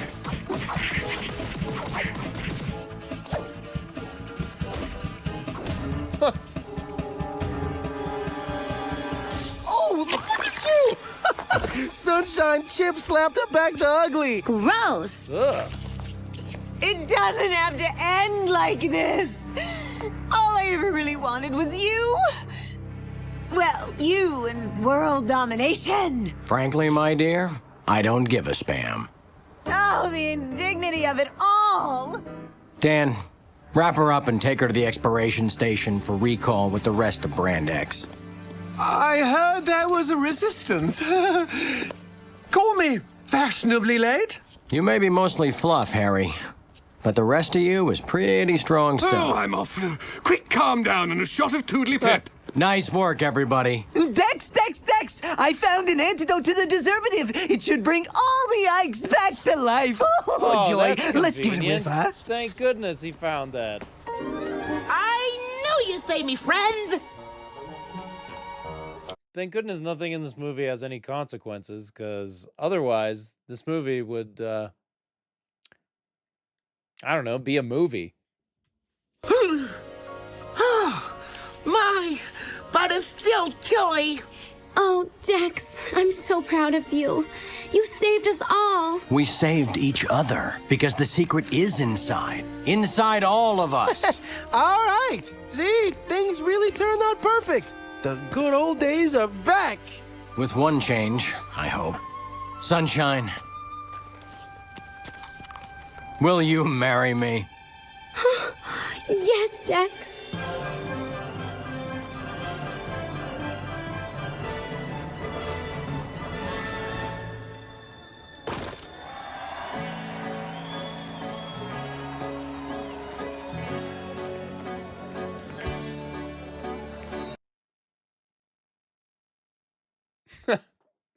And that, of course, is Food Fight.